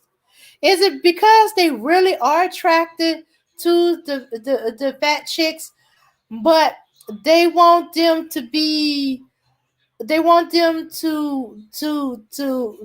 be small, and so their friends could see that the fat chick that they're interested in is really very cute, and they can stop teasing him about it, so he can be comfortable being with his chick, the one he's interested in. Yeah, he thought I was cute, but he was putting he in the closet. He was kind of ashamed. He thought I was a cute, but he was kind of ashamed that I was fat. My fat was not going away anytime soon. From the time I was wait. No, from the time I was about 3 or 4 years old, I've been on some form of diet. My mom didn't know what kind of diet. So usually when I was 3 or 4, I was on no candy, no cookies.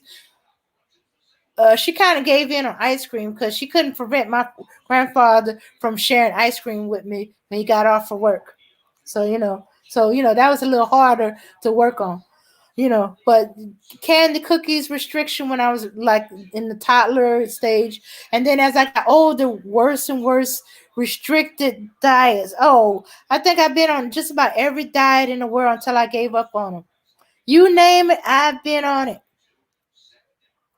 But you see, he wanted me to be his girlfriend on his terms. He didn't stand up to his friends, say, I don't care what you think. I think she's cute and I want her to be my girlfriend. None of that. No. He dogged me out when his friends was around. Then he's harping on me, I need to lose weight, and telling me I would be cute if I lose weight. But if you already thought I was cute when I was fat, what's the problem? Not all of us are beasts. Now I want to see how many of those manicured sisters are beasts and beach whales. Quite a few of them. They're not in shape. You can't go by their pictures of them. Mm-hmm. Yeah. So now that I think about my bullet, I wonder if that's what the manicured sissy bin problem is, an obsession with fat women. They actually are attracted to the fat women, but they want other people or the other guys to see that they with a fine chick or a dime piece and stuff like that. They want to be able to brag, but they're attracted to this fat chick. And even though he thinks she's cute, nobody else thinks she's a cute. So he's mad at her because she's fat. And he's harping on her to lose the weight. Well, if you think she's cute, stand up to your guys and say, I don't care what y'all say. I think she's cute and I want her to be my woman. F y'all. Y'all can keep it stepping. But no. They want a trophy girlfriend. They want her to be looking fine and slim. Want every other guy drooling on her, wishing that they could be him to get the woman like that. So instead of just, kind of accepting that, hey, you like the fat girl, you think she's cute, you want to do her, accept her as she is, love her, and she'll probably lose the weight on her own. As Max has said, you love her, your love make her less likely to eat food. Or, she'll probably want to get in shape to be with you or keep up with you. Shoots, some of the best exercise is sexercise. You want your fat chick to lose weight? Sex her up. Yeah. Yeah, but no. They want that.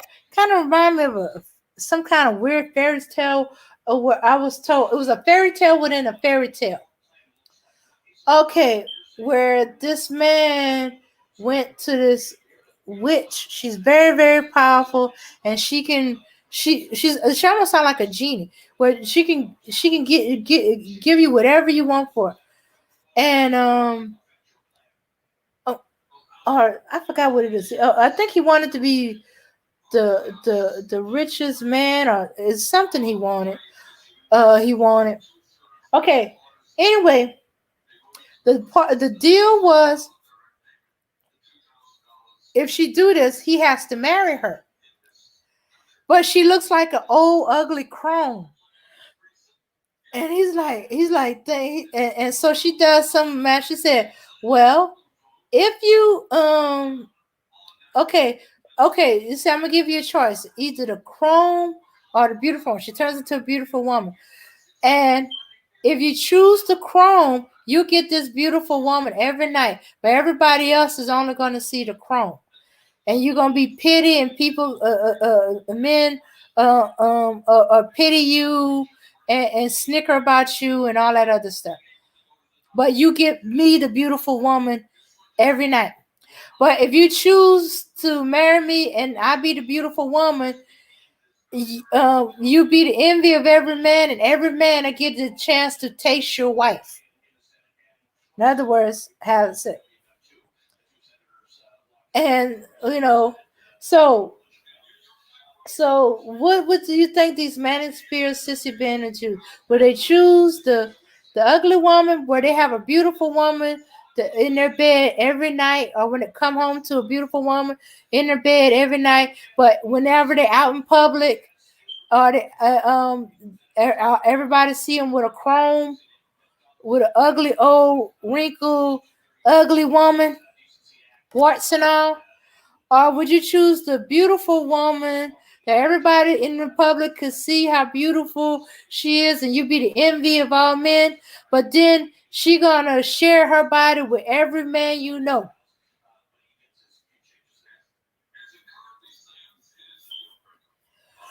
I wonder how they would choose. Would they? Uh, yeah, and you would never know if your children were yours. Yeah, that's what it is. Share her body with every man you know, and you would never know if your children are yours.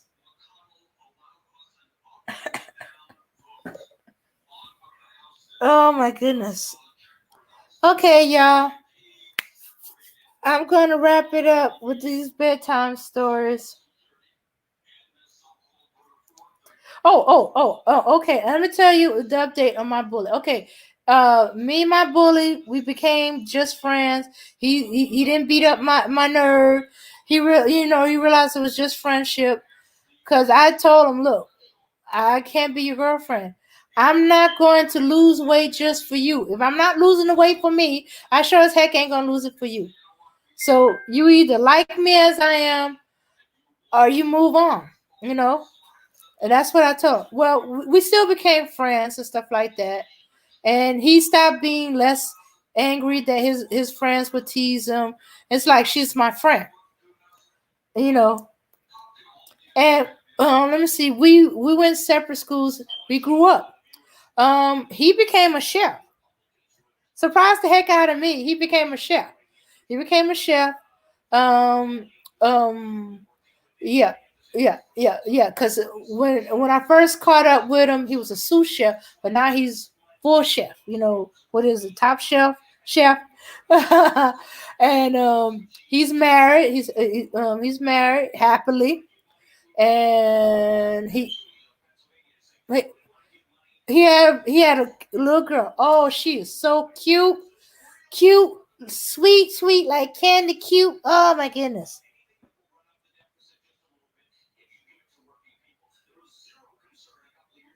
Yep, he's always gonna have trust issue with 10 women. With a ten woman. Yep. Yeah, so yeah.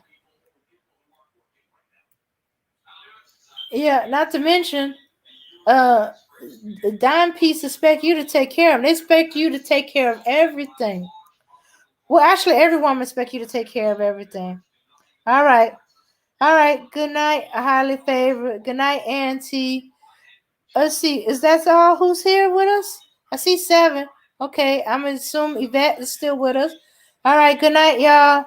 Unless y'all want more bedtime stories. Let me see. Who else was in here? Let's see. Okay, I don't know if Birdie is still here. Oh, good night. See y'all later. All right, let's go out with some music.